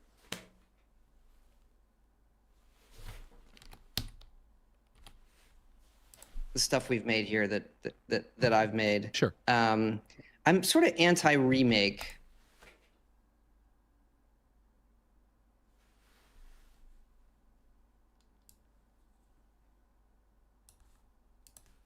I respect that I've made. Sure. I'm sort of anti-remake.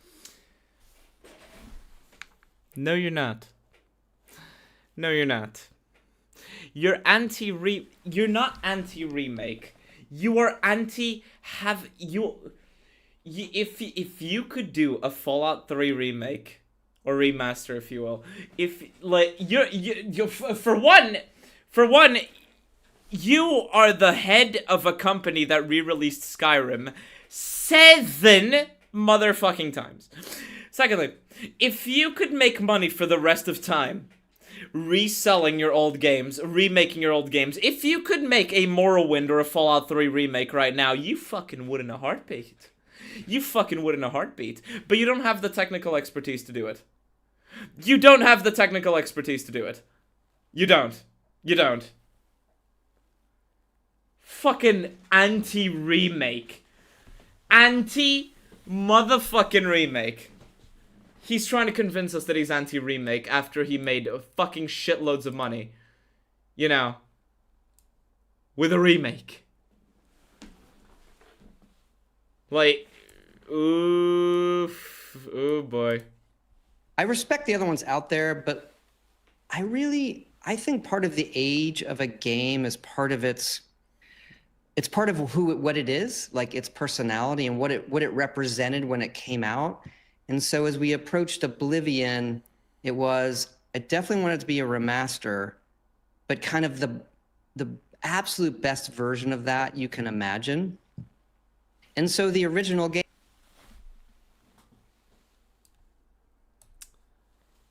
I'm gonna play this again. Game was important. I definitely wanted it to be a remaster, but kind of the absolute best version of that you can imagine.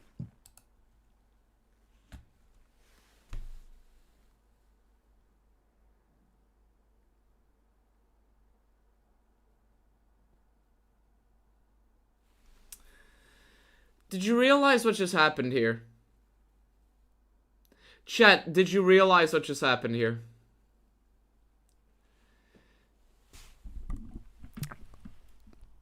Oblivion is a remake.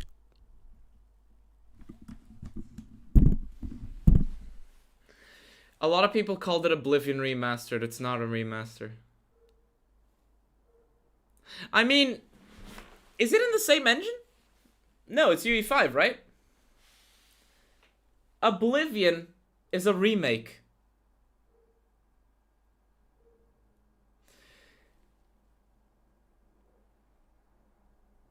Also, I want you guys to understand one thing.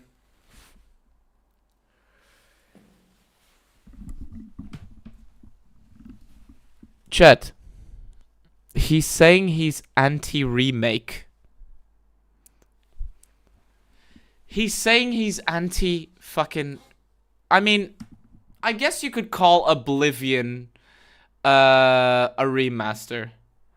I guess you could call it that, but he's saying he's against remakes and he wanted it to be a remaster. He sold Skyrim 7 fucking times.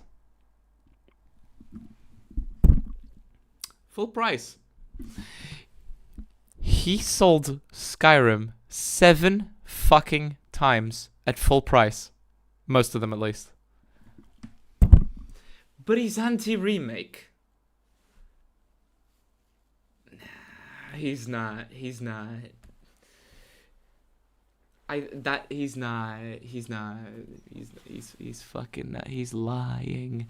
He's lying out his ass. He's lying out his ass. If I had the big bottle right here, I would be fucking smacking it over the fucking goddamn.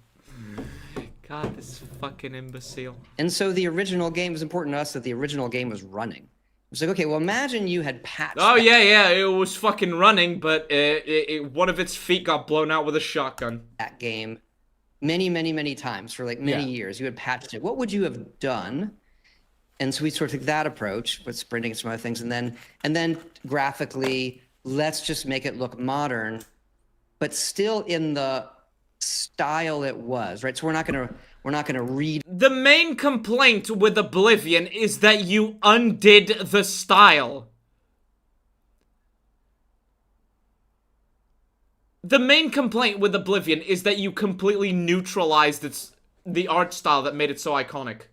Design the armor to be something new in the Elder Scrolls. It's like that version of it looking the way you kind of remember, but up-res. So this I take a lot less of an issue with, but I would just say it's a bit disappointing. Todd Howard / Bethesda seems very happy with Oblivion Remastered. I think all signs point towards a Fallout 3 Remastered in the exact same style. Lots of the upgrades that were made to Oblivion were visual or even technical modernizations. It's not like Oblivion Remastered came with a mountain of bug fixes, and that even includes in some of the post-launch support. Some stuff is still broken, and for me, one of the biggest things with Oblivion was the lack of mod support. Right now, Oblivion Remastered has less than 1,000 players on Steam, and I think the lack of mods and of course these other issues are a huge reason for that. I think for many of us, the dream is still a proper Fallout remake in this fancy new engine. Imagine a modern Fallout 3 with a whole new host of modding capabilities, and hey, on Bethesda's side, they could even sell some of those mods too, but based off—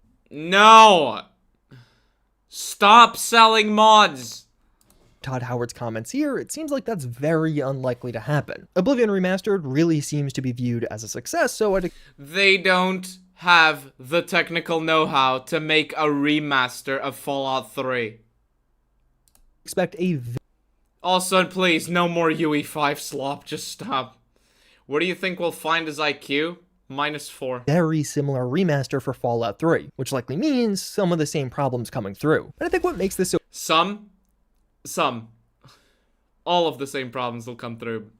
frustrating is it's really hitting most at some of the hardcore fans of these games. The people who are being impacted by the problematic updates are those who are sticking around and playing the games for years. And really the thing people are asking for most of is just games that they paid money for to actually be working, or the Oh my god, he finally figured it out! Games that they paid money for to actually be working. And, you know, address some of the problems of the previous ones, such as, you know, having good fucking stories since they're story-based games. He finally fucking figured it out. He finally fucking figured it out. What a shocker. Are we New Vegas elitists for asking such things? company that's selling the games to talk to us a bit more about what's going on with them in the future. These don't feel like particularly crazy asks to me, so I do really hope Bethesda fixes whatever is leading to some of these issues popping up with their games. That's the end of the video. Chet, What you think? Mirror's Edge Catalyst is better looking than a UE5 slop? It is. So yeah, chat, what'd you think?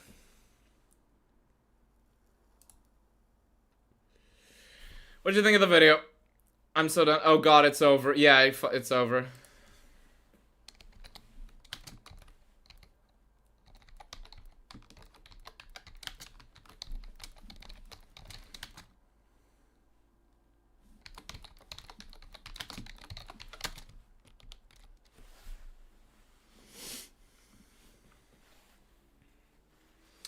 Pure shilling, that was pure copium. He's slowly getting there. Don't worry, guys. By the time of 2030, he may be saying that you shouldn't maybe in 2034, JuiceHead will say that you shouldn't pre-order. You should just buy on day one. Maybe in 2034, he'll finally get the point. Maybe in 2034, he'll consider, maybe getting special treatment from Bethesda shouldn't be my main priority. Maybe. So bad, pure fucking shilling. Even acting body type number 2 is not that dumb. I like Stocky's pizza better once the money dries up. Yeah, probably. Kill me, ass. Not even fine ass. Indeed. You got Domino's? Give me alcohol and some more cigarettes. Excuse me. Ah, fuck. Sorry. Sorry. That was disgusting. I don't know if you heard that, but I felt a burp coming and I had to suppress it. Sorry. Fallout New Vegas Elitist? No, we are players asking for the bare minimum from something we bought, like buying a sandwich without filling, expecting us to pay extra for it. Yeah. I think I need to go take a long walk off a short pier. I need to go take a short walk off a long pier. No. No, I feel like taking a long walk off a short pier. Peak stream, but that video was painful to watch. Hated it. Okay, so, soy boy, okay. Alright. JuiceHead is a literal cuck, no backbone, no demands, just begging for Todd to fix stuff without demanding it. These people, these shills are pure vermin. Hate! Hate! Sorry, I can't do the voice right now. We the viewers will send you some Pepsi. Yeah, that would be nice. I'm running out of Pepsi as well. He knows he can't be too negative because he wants exclusive access. You know what? You know what, chat? Before we end, it is great that we did a double feature. That a double feature, especially after Tim Kane's video. Like, especially after Tim Kane's video. Because Tim Kane complains about the influencers. Right? And here we have an influencer. Here we have an influencer pretending to be addressing the actual problems without actually addressing the problems themselves. You know, at the root. He just talks about, that's annoying. We just want to fix games. We just want games to work. Are we gonna point to the very obvious solution and the very obvious problem? No. It's just like, oh, well, you've taken too long to do this. This wasn't JuiceHead's worst video by far. This wasn't. I didn't like it. Like, he did mention some things that are important. But, he still didn't address the actual problem. He still didn't address the actual problem. Fucking hell. Anyway, hi, Muika. Dr. Disrespect cheated on his wife. JuiceHead cheated on his diet. Fair enough. Anyways, chat. I think we're cutting it off here. There are worse videos from JuiceHead overall. Yeah, you're definitely right. There are definitely worse videos overall. Did you see Kritosis suffering through mixtape slash flashbacks of the video game? I did not, no. I did not. I'm mostly on Root app nowadays, and so I don't see notifications from Kratos' Discord server. Anyways, chat, there'll be a new video coming out this week. I have an exam on Friday, so I'm not sure when the video will be out. But I got all the information I needed that was missing in the video script. I got all the information I needed. Here's your sneak peek. Oh boy. There we go. But there's your sneak peek. I got all the information I needed. I can complete this script relatively easily. I might do so tomorrow if I have time. I don't know. Whatever. So yeah, I'll be making the video hopefully this week, if not sometime during the weekend. But yeah, new video coming out soon. We got all the information we needed. Thank you guys for watching. Thank you guys for rating. Thank you all for the support. And I will see you all in the motherfucking next one. Bye-bye.